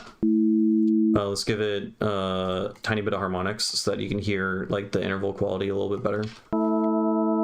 Right? And then there's a sharp one. The sharper 5th, since it's an even number, it's divisible by 2, meaning you have a neutral chord. Then you also have, you know, a major chord with a bright 5th. And then, you know, versus your small 5th, like the major chord with a small 5th, it sounds totally different. So basically, you have 2 different versions of every single triad because you have both a flat and a sharp 5th. You also have a sub-minor interval, which is cool. So like here, this is our minor. This is sub-minor. And then, yeah, that's like major. It's like super major. Then, you know, you increase your 5th. You have all these different chord types. So there's like fucking like 7 different chord types or something like that. Didn't know that's how you're tuning everything, except for wondering. Yeah, so Ableton is fucking awesome with tuning systems. You can just straight up go to tunings. Some of these you have to create the .ascl file yourself by using like Scale Workshop or something, but you just literally just like, you're like 19 Edo, you just double click it, bam, 19 Edo is implemented. Every single Ableton device instrument now is tuned. And also your piano roll changes. Look, we now have 19 notes between C2 and C3, and they're all labeled for us. How cute. C sharp, D flat, D, D sharp, E flat, E, etc. Now, you know, and some of these weirder ones, like 23, you don't have, 23 is super fucking weird. Basically, you don't have a normal diatonic scale, right? So if you keep stacking a perfect 5th on top of itself over and over again, like, you know how you can construct a Lydian scale in 12-tone equal temperament by stacking 5ths on top of itself? It's where like a lot of like music theory ideas come from. If you do that in 23, eventually you construct a 7-note scale, but your large steps and your small steps are inverted in size. So you get 5 small steps and 2 large steps. So the result of that is that all of your major chords become minor chords, and all of your minor chords become major chords. And your diminished chord, you know, that the leading tone right before C major or whatever, is now an augmented chord. So all the interval qualities swap. All of the modes swap, like brightness levels. So like the equivalent of like your major scale within it is actually, so the whole thing's called like an anti-diatonic scale, because, you know, everything swaps and inverts. And the equivalent of a major scale is actually going to be the anti-Phrygian scale, because Phrygian is the second darkest scale and major is the second brightest scale. So everything swaps. I don't know, it's fucking neat. There's so many like similarities and stuff going on.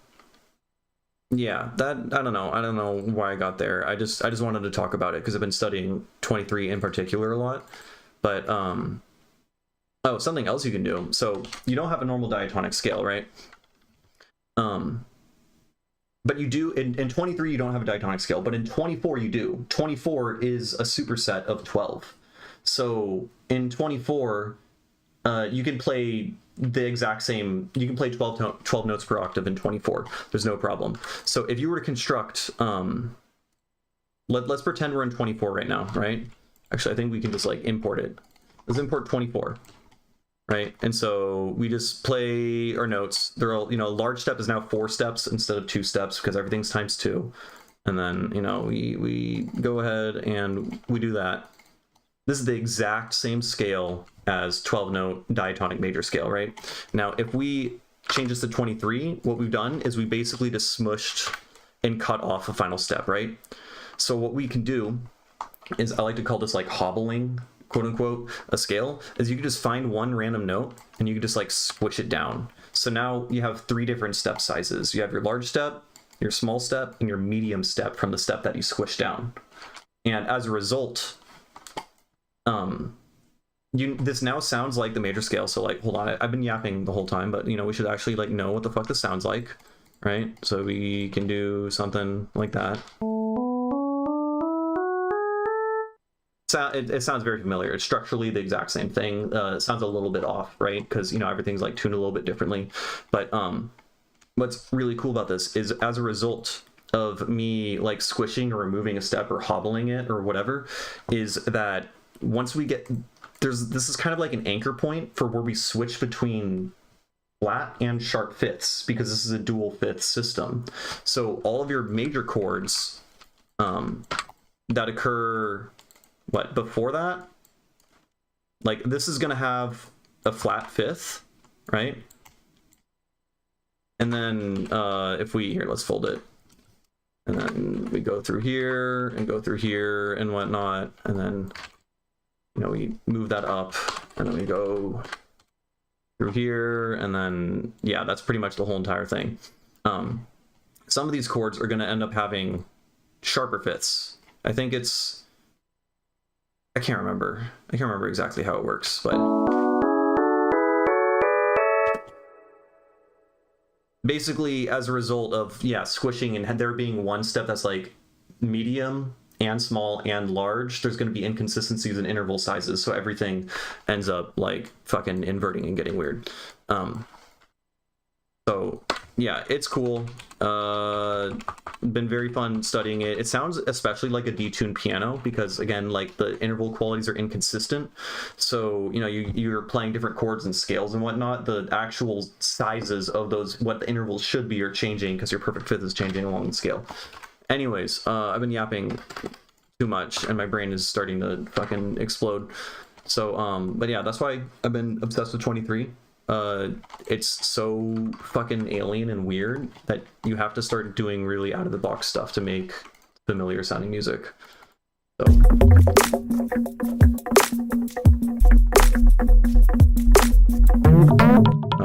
Oh, okay. You know what? Let's change this to, let's actually change this to 23 because we've been talking about it.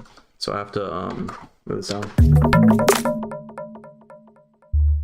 I just have to, as a result of changing it to 23, I have to change the MIDI notes, right? That's fine. And we'll do that.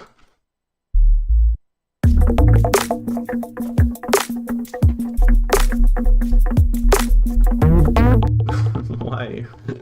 What's your deal? What's doing? Oh, is this beautiful? Oh yeah. Wait, actually, unironically, that fucking slaps. Unironically, let's get a auto filter. Let's do that.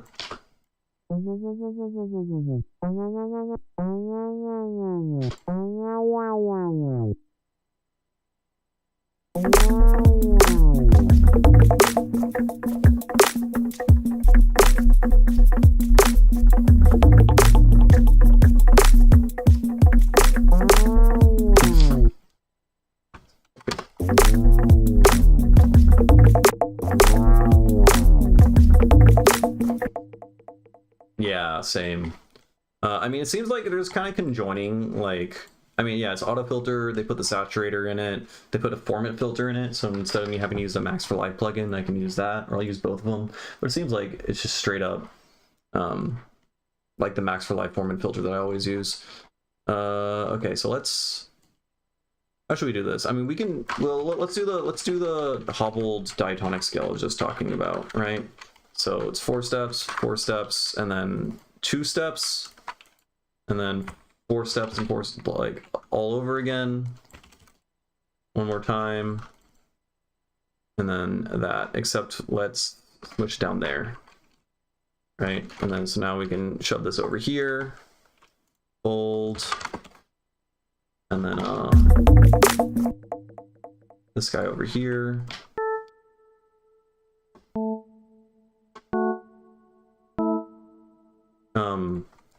However, this is a major scale as it stands. I want to use a minor.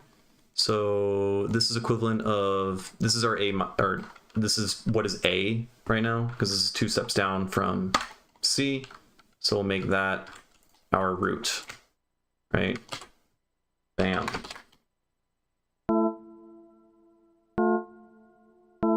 notice that I just switched the root, and what was our perfect fifth, right? I did C to G over here. Now it's different because of how I hobbled the scale. So our root note chord is actually going to be a little bit sharp, which has a different flavor. So I don't know. Will this sound cool? We'll find out.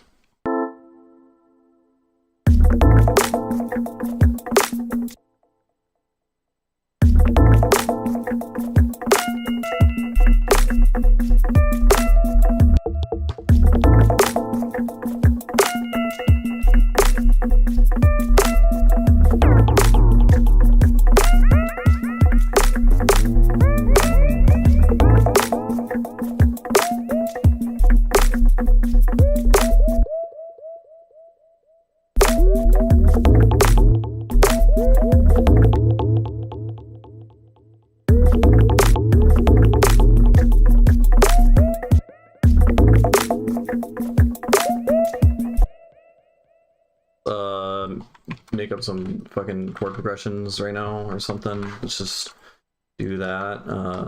But this guy, yeah, that's fine. This is all fine. We'll go up, and then I like that. Actually, no, that guy's necessary because that's like the last note in the thing of that guy down there. And then this guy, I'll pitch envelope up, reduce the time.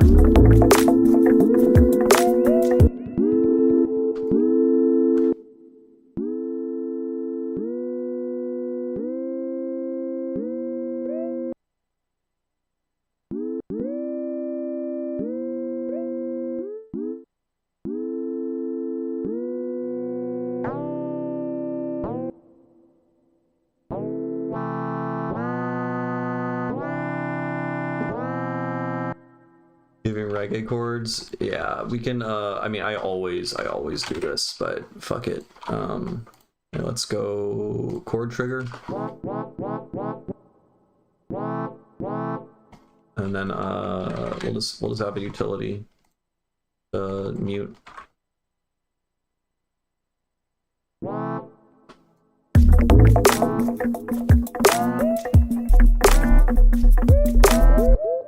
It's smush.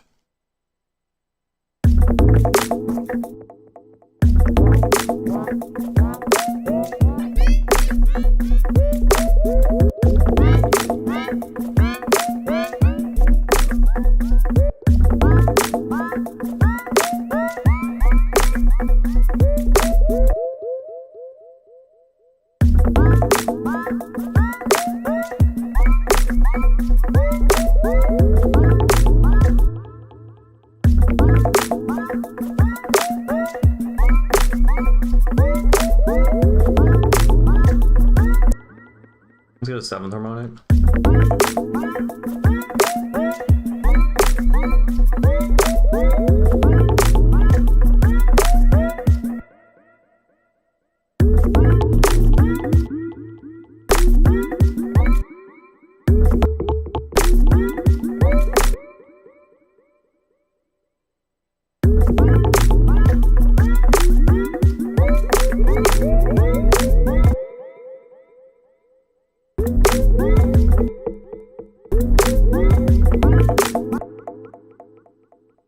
Then we need a tonic here.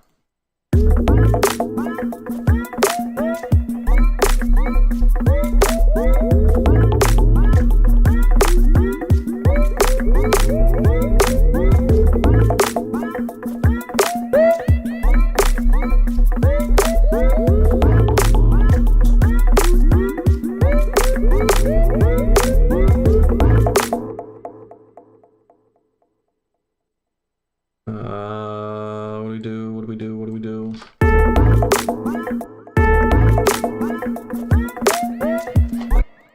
Exactly. You knew what you were walking in. Well, I guess you didn't know what you were walking into when you came in here. What if we... Let's get weird. So, again, 23 is weird, right? Everything's out of tune. So timbre matters a lot, right? Because if you have, you know, super harmonically rich timbres and you're playing these intervals together, it becomes really, really apparent how bad they are. So, you know, you can mess around with that. That's why, for instance, here added a little pitch envelope at the beginning of the... Oh, that's way too much fucking distortion. No, that's just... Yeah. There's a pitch envelope here, which makes you like kind of not... It kind of blurs the lines of what's in tune and out of tune because it's already pitch bending, right? Another thing is in harmonic timbres. This is already harmonic, but like if I were to, you know, make it inharmonic, it sounds sick actually. What the fuck? Why does it sound so cool? It adds so much bass.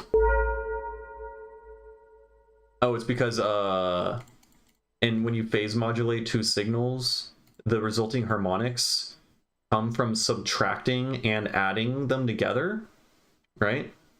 So like if I were to use a 1 against 3 phase modulation thing, what's gonna happen is you're gonna get the third harmonic plus and minus the first harmonic, right? So you're gonna get 2 and 4, and then every multiple of that. So 6 plus or minus 1, 9 plus or minus 1, etc. So if this is 100 cents off, we're getting this is going to be at 100 cents relative to this being 1200 cents. Or no, this isn't cents. This is in whatever. It's divided by fucking 1,000. So this is going to be like 10 times lower than this one or something, because it's at like 1/10 of the fine tuning. I don't know, man. I don't fucking know. Sometimes I need to stop trying to calculate what's going on. Anyways, what I really wanted to do was I wanted to filter frequency modulate this with an inharmonic amount. Wait, let's...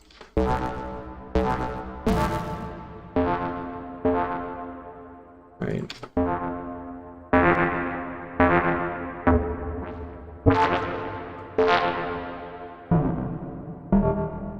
Oh.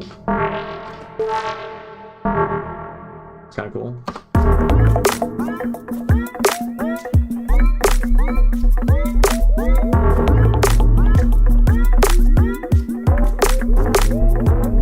Yes.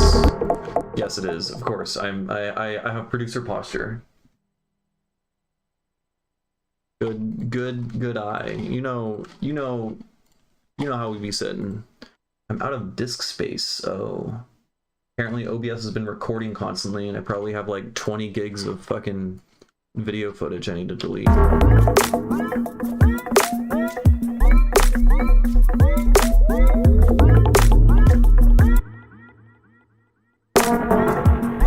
that sounds terrible. Just one note sounds kind of cool because it's tuned to that note. But,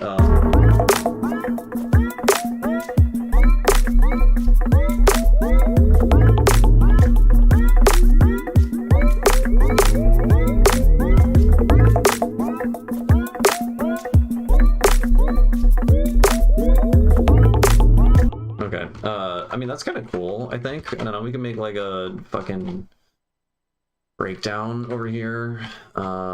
Just changing, we can automate the course to change, you know, so like in this section is like that. We can also duplicate this part, do that, and then we can do that, and then over here just keep changing the harmonic of that.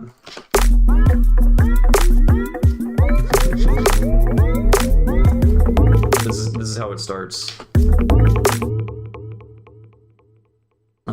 I kind of like, I do be liking that. Let's have this guy. Oh, I need to copy and paste this down here, and then we're gonna delay the fuck out of this guy. Ow. I said delay the fuck out of it, and I did it, so I can't explain.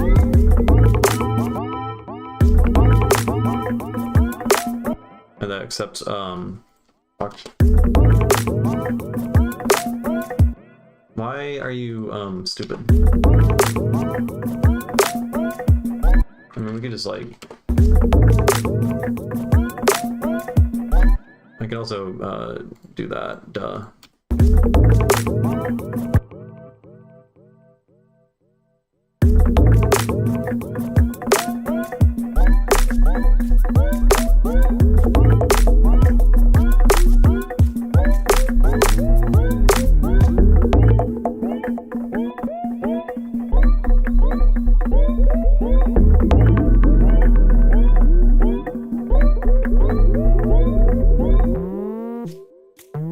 Oh, shit. Oh.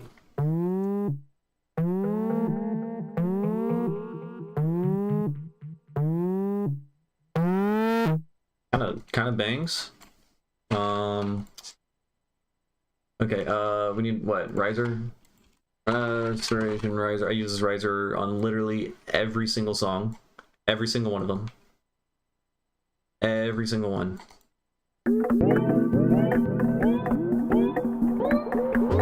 Except this thing here, you lower, but oh god, painful. Oh, I do have, now that I think about it, let's make some psytrance sounds. I have a little rack that I got from watching a Cyber video. Cyber with a PSY, because it's trippy, dude. Except where the are you? What did it was the Vital Squelch. Yeah. This guy here. I basically just followed a tutorial and then like mapped the spellbook to like literally everything, and then it gave me cool shit. What do we got? Yep, that's the cool shit.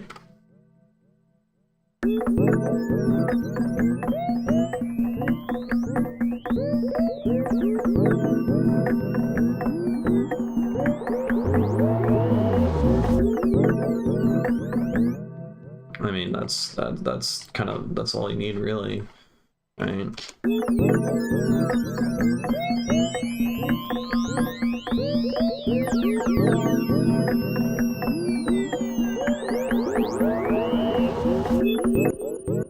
Let's make we need to make the Ongpung get like real far off in the distance somehow. Let's use like a really short decay time reverb.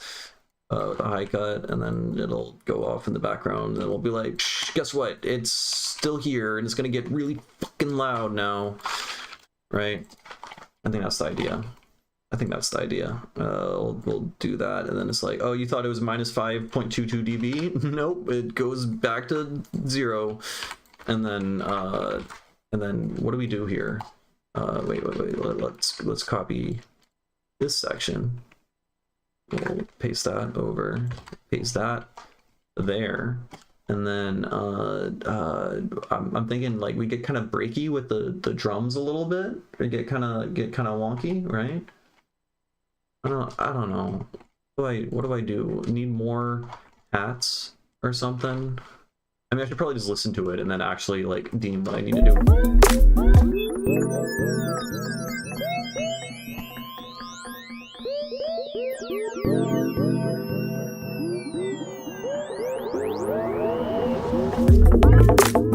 Okay, we need to shut the fuck up with the reggae. Maybe we just get rid of the Ongpong.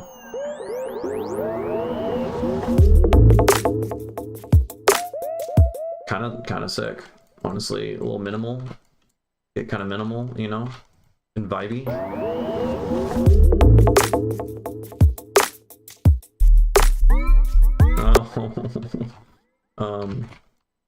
Maybe we do something cool with these chords on a different patch. Let's use wavetable. Let's mix it up. We're being kooky.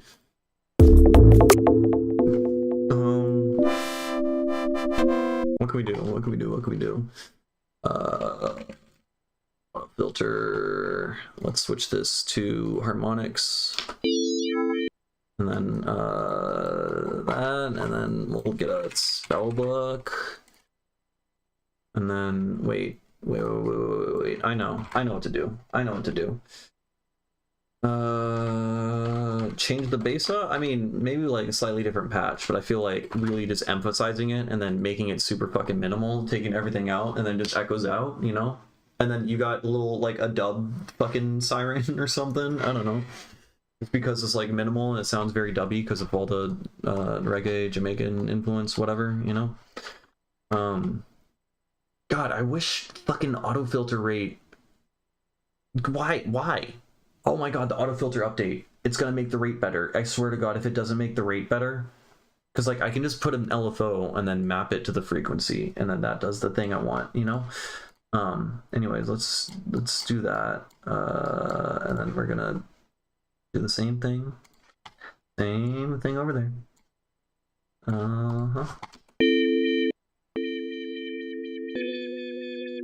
Except we also gotta map that to that, that to that, and then we gotta invert these, and then fucking randomize everything. Does tuning only work with Ableton? The VSTs, you need to import a tuning into them directly. Most VSTs you can. So like, let's say you're using Pigments or Vital or Faceplant or something. I'm sure you could do it with all of them. There's somewhere where you input manually a tuning. You hit load SCL file, and then you have to go find your SCL files. So there's a website called Scale Workshop, which is where you go to generate your files. So here you would go here, you hit new scale. We want an is my face covering things? It might be. It's okay, it is covering everything. Let's you go like new equal temperament. You'd be like, I want that many fucking notes per octave. Go there, and then on down here you can generate an Ableton scale.ascl. This lets you import it directly into Ableton, and then it changes all the note names. You can open up the file manually and then rename the notes yourself. Or usually you're going to use an SCL file, which is this guy, a Scala file. So you click that, you're going to download an SCL file, and then you're just going to import that directly into your synth. And then you might have to just like make sure that it is tuned the same as everything else in your project file. And so you might have to like adjust the coarse pitch or whatever, but all the notes themselves will have that tuning relationship with each other, right?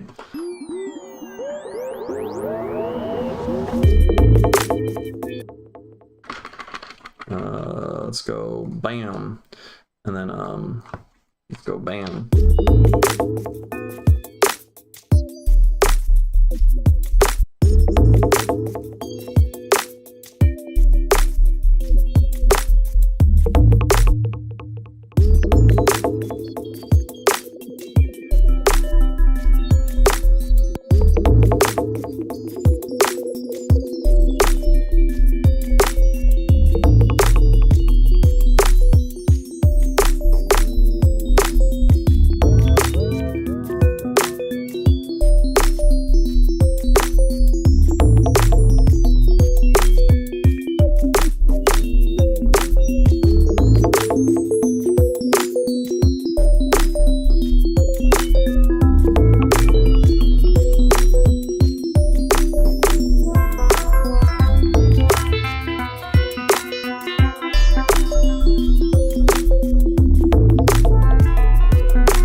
Take care, Josh. Thanks for stopping by and tuning in. Hope you're doing good. Hell yeah. This is a vibe. This is kind of cool, right? We got a breakdown. We got a section. Another thing, you know. We can have an auto filter come in and then introduce this melody gradually, like that, because it's mostly going to be high frequencies because I'm using the harmonic wavetable thing, right? Yeah, no worries. Okay, now that I'm really like listening to this, I'm like really suddenly aware of how awful it sounds. Like,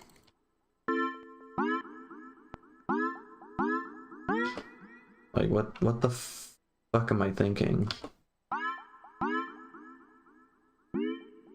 It's just the fourth harmonic. It is no good.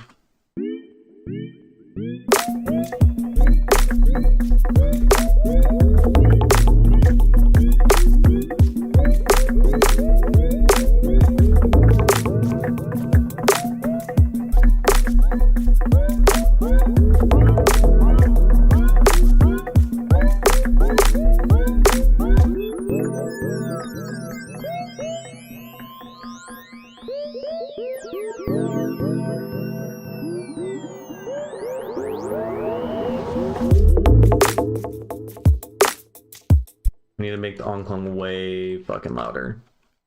Way louder. Like, stupidly loud.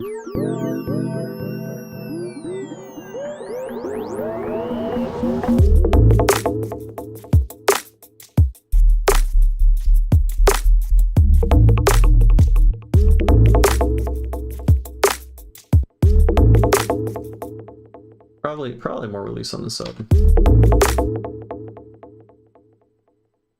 And then,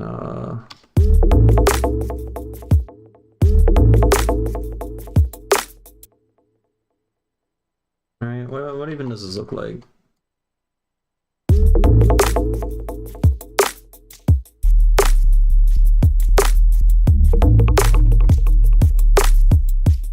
Why isn't this... Can't hear any of it? Why can't I hear any of this? The wavetable, yeah. Okay, wait, Command Z a bunch.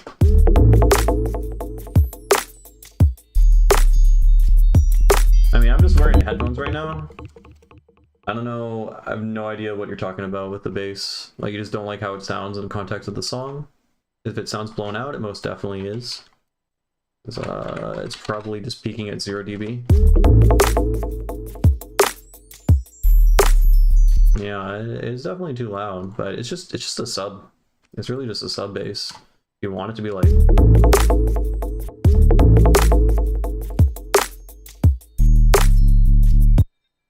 I mean, it works well there, but not there.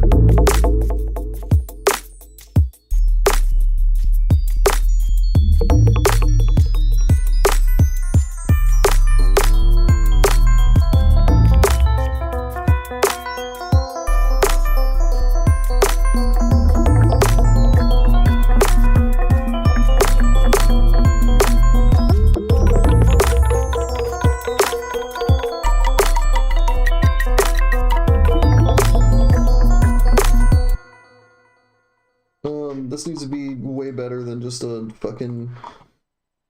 maybe not.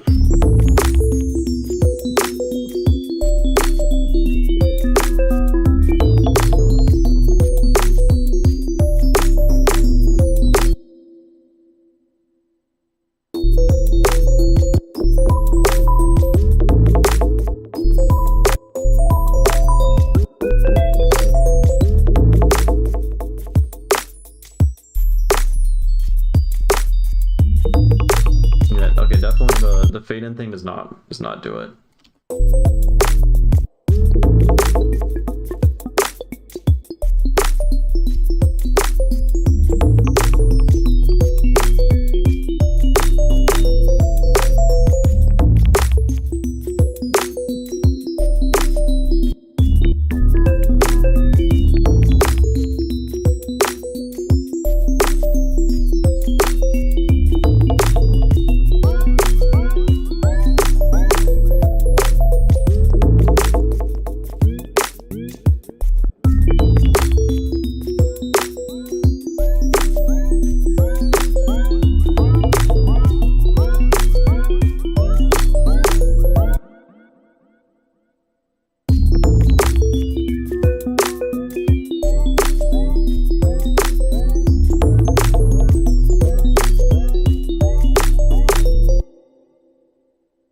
Yeah, the offbeat chords sound kind of suck.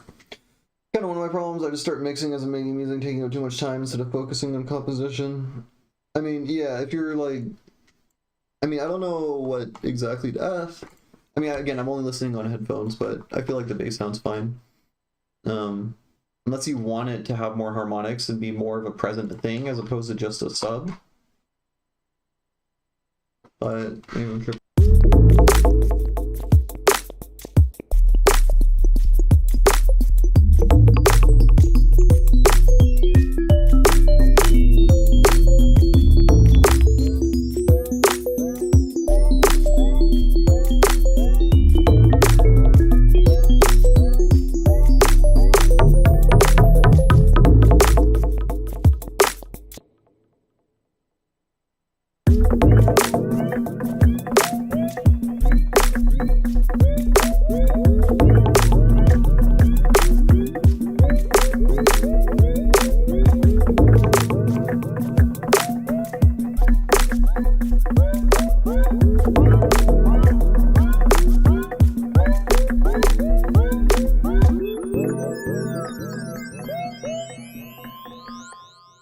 Wow, that's weird.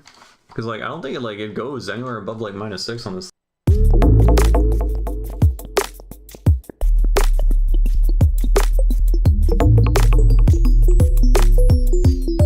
No, take it back. I totally take it back. It gets really fucking loud at different points. Okay. All right. What's I doing here?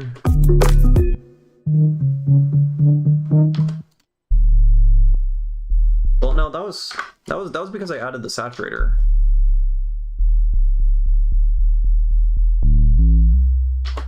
When the saturator wasn't there, you were still complaining, and it didn't have. I don't know. It sounds. I mean, like obviously it's not mixed. Like I don't know. I mean, I'm using different speakers.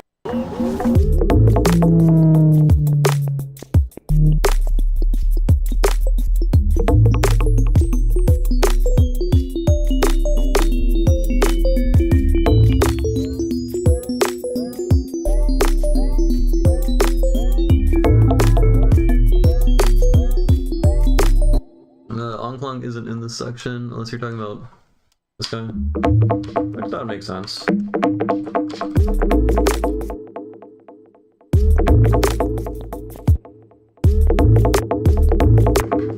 Oh, I see. Big harmonic. Big boy harmonic. Stacking up on both of them.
I'm not mixing the song right now, mate.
I don't know. It's just kind of.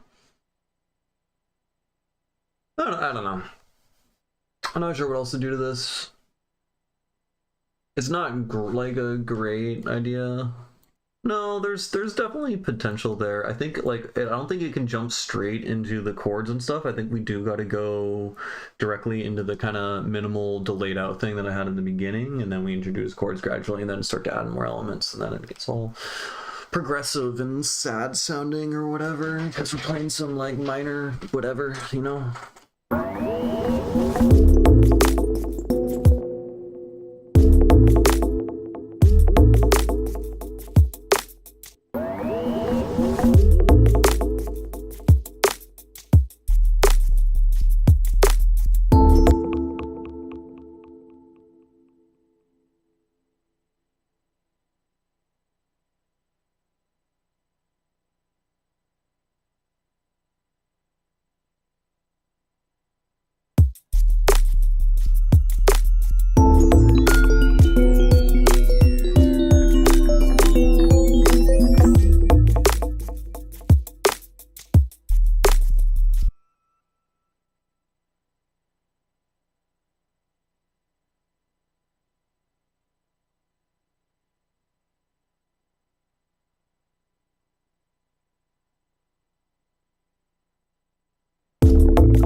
Rip. Basically was just saying, like, we already kind of have things that are pads, but they're not really because they're chords, like percussive.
Definitely, I want like cool sound design fills, like whenever these things happen. I mean, what do I just record these out, obviously, and then I'll just resample them, right?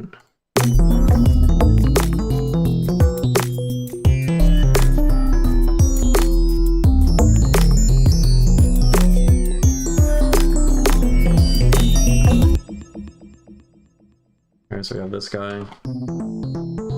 Oh, maybe I shouldn't have clipped it to shit.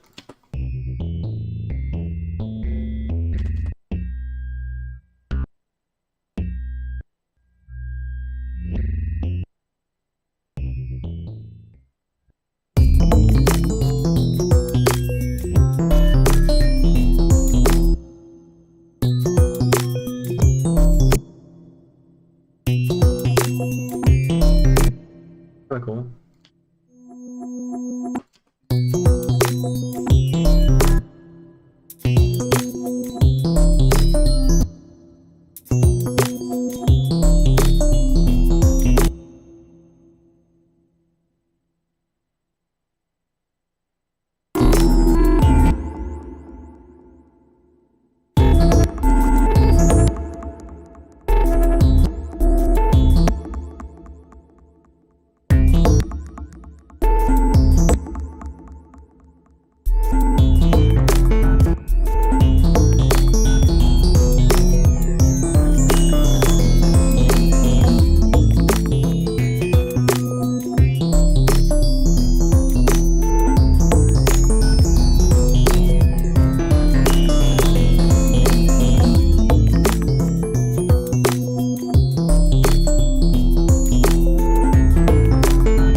I can just do the same fucking thing.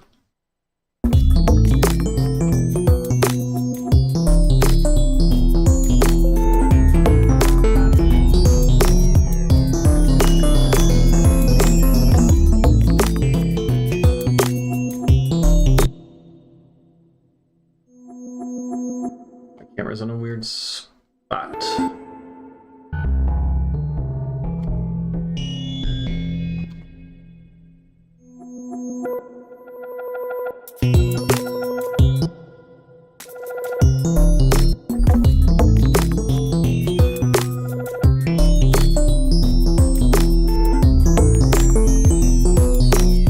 Sounds. I gotta get better ones, but I probably should have not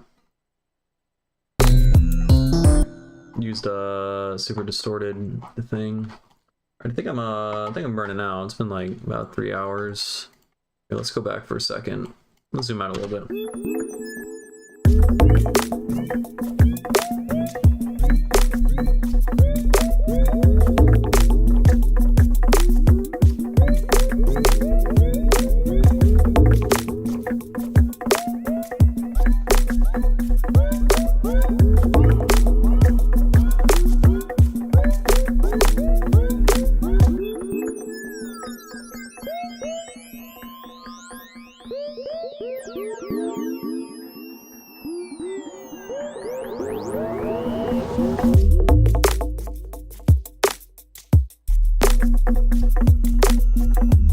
Yeah, I think I want to keep this guy going, I think. Maybe even lower.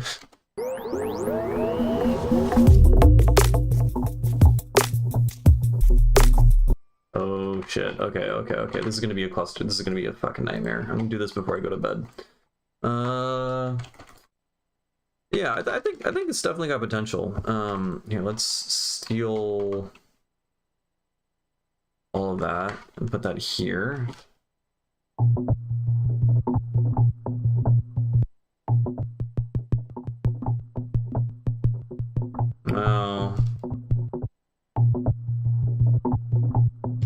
Oh no. What if we consolidate it? Does that yeah, that adds transient markers. Cool.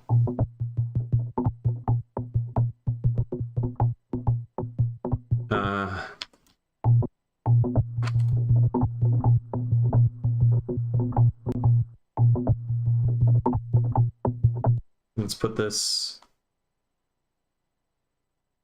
Wait, do I not? Oh, I thought I copied way more effects and shit. So to copy all of that. That's why it sounded so terrible.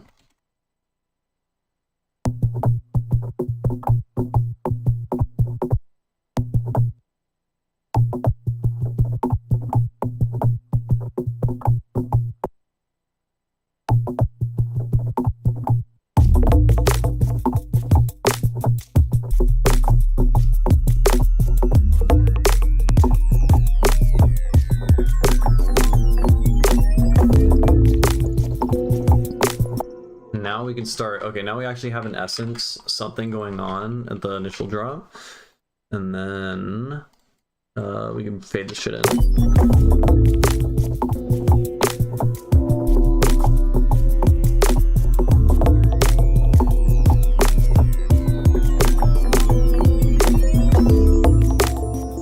Something like that, you know. Now I don't know. It sounds mildly better. It's still a clusterfuck. Maybe we distort it as well.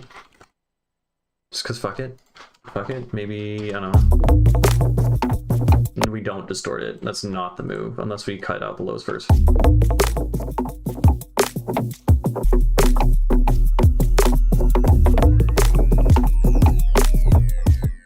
Change this to multiband. And then mid is good. Yeah, mid, that's good.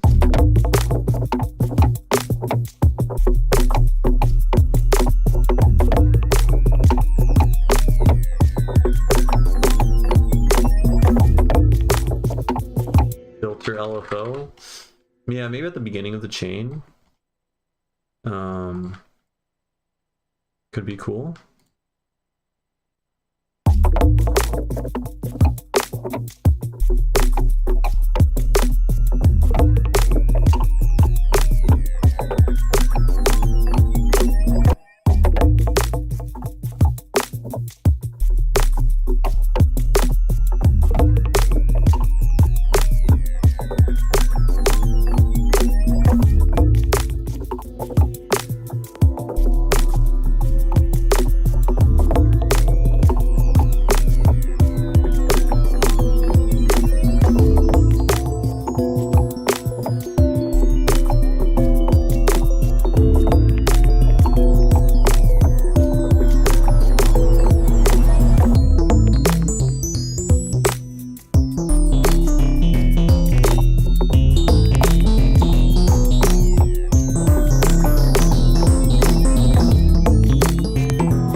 quickly scooping the pass. Like what? Like a saw wave LFO shape or something? Yeah, but then it's not gonna... I can make it like 16th notes.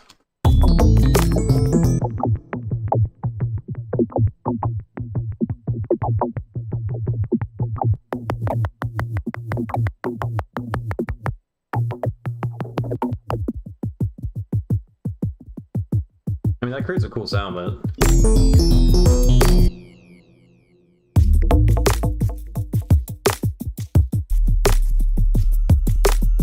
It's kind of a cool sound. It entirely loses the essence of what it was before, though, but... Maybe we could transform it into something else.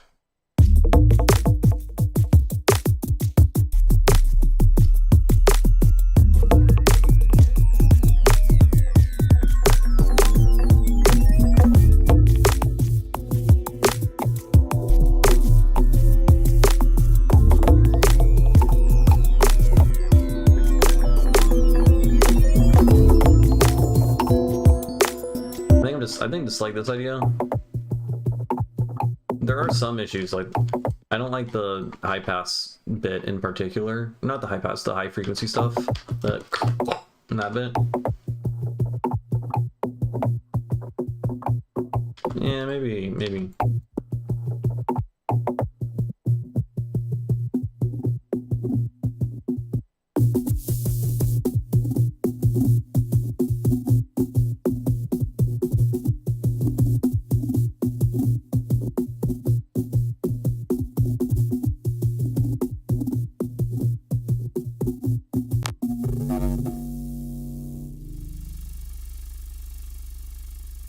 That sounds fucking cool.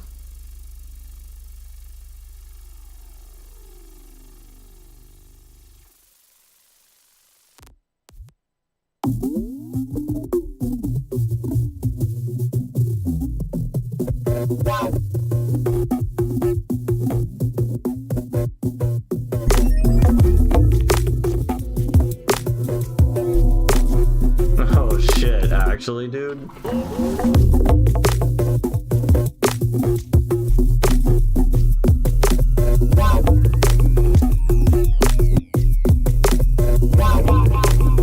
Yo, dude, what the fuck?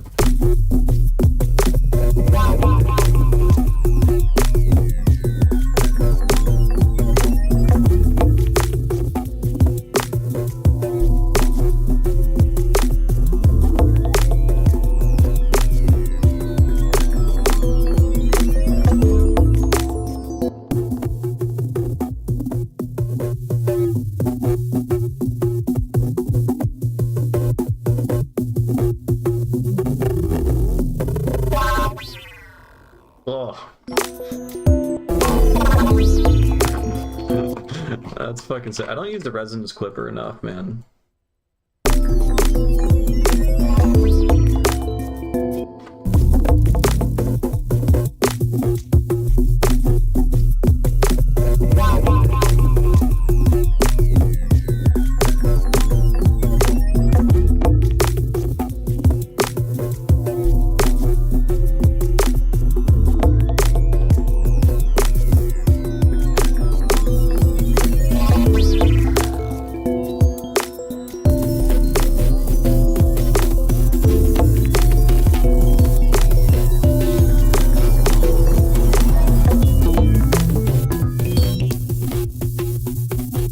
I mean, this is a whole other song right here.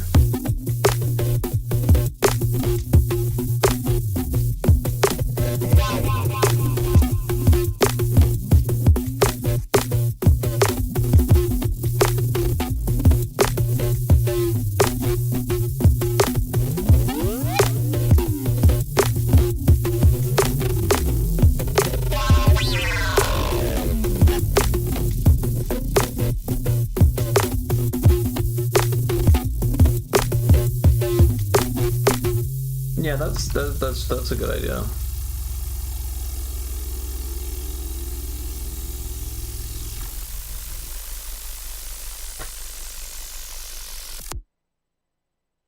That's pretty cool.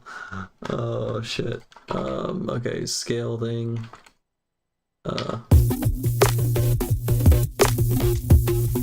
What if we put this? What if we put it after?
Pretty good sound effect rack.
I didn't know that was gonna happen either. I was gonna go to bed like fucking 20 minutes ago, and then I discovered the fucking resonance flipper again.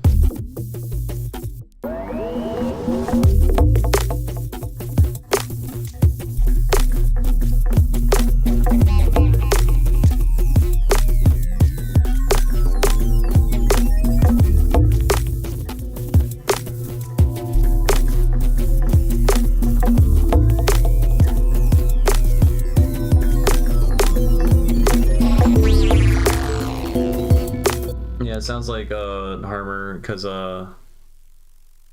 we have just a bunch of EQ bands, and when they're cranked high enough, they end up creating oscillators, so it's like kind of like a weird additive synth. Just like a modal synths and additive synths. Yeah. Whoa, the stereo image I'm getting from this is fucking insane when they're playing together. It sounds like it's coming from outside my headphones. What the fuck?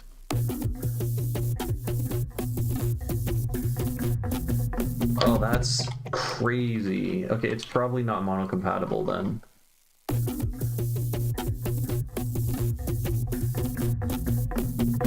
No, it is. It sounds pretty much fine.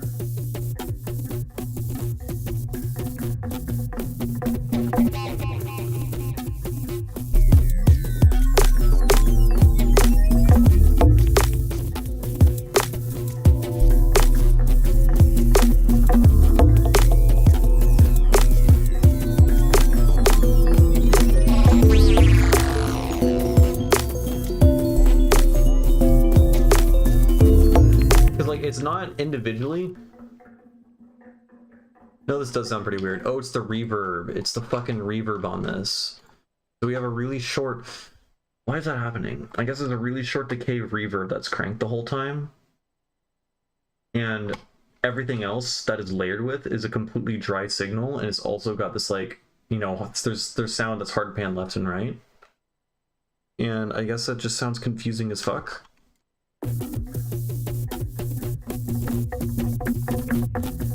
Also, yeah, it sounds better with the reverb. That was an accident, me having that reverb there. Totally unintentional.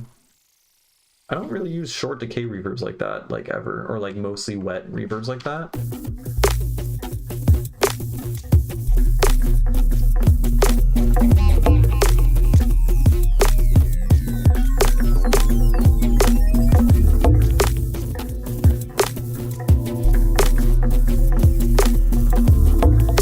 I mean, it's parallel if the dry wet is down, right? It's already parallel.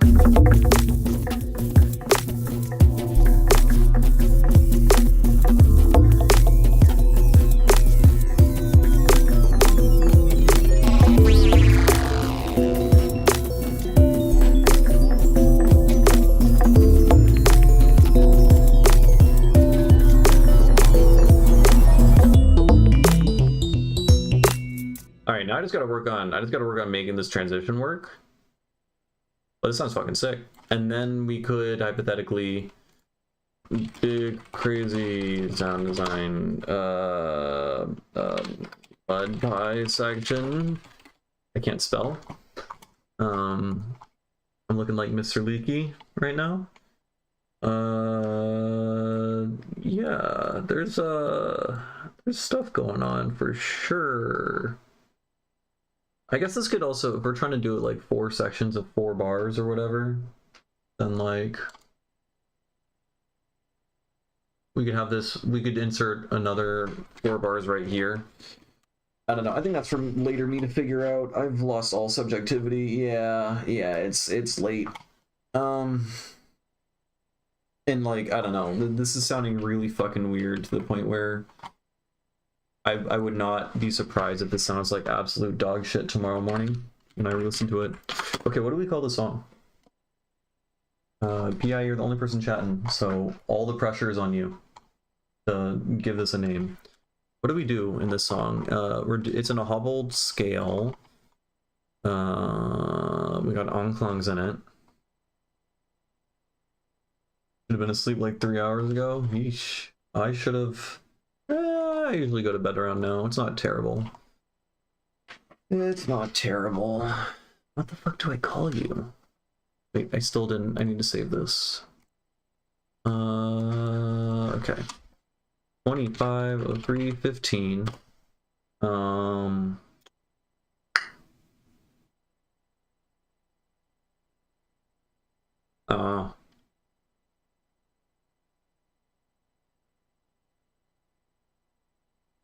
Crazy clung. Intergalactic. Yeah, fuck it. Why not? 86 BPM. Clungs. So crazy. Okay. Let's play back here one more time. Last time, and then that time.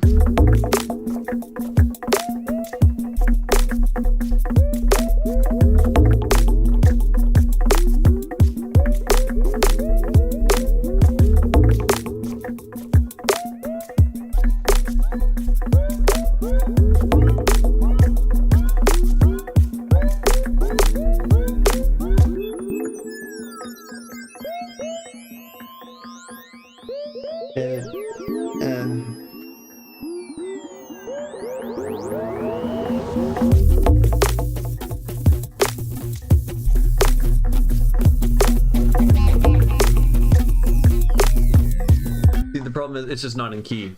That's the issue. Because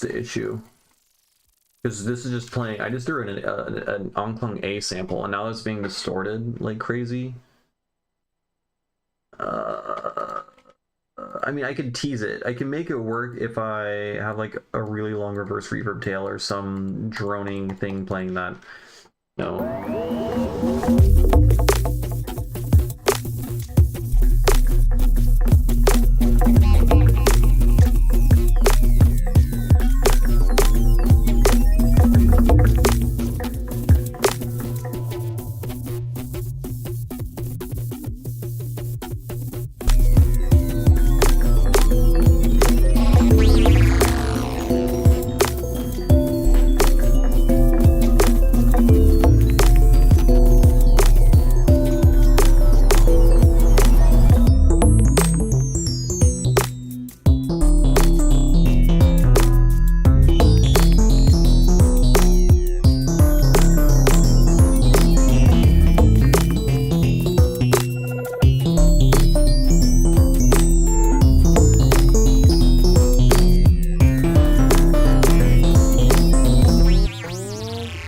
I have a heavy suspicion that tomorrow, when I work on the song again, I'm just gonna scrap literally all of the crazy on-clunk sound design stuff, except maybe some of the fills.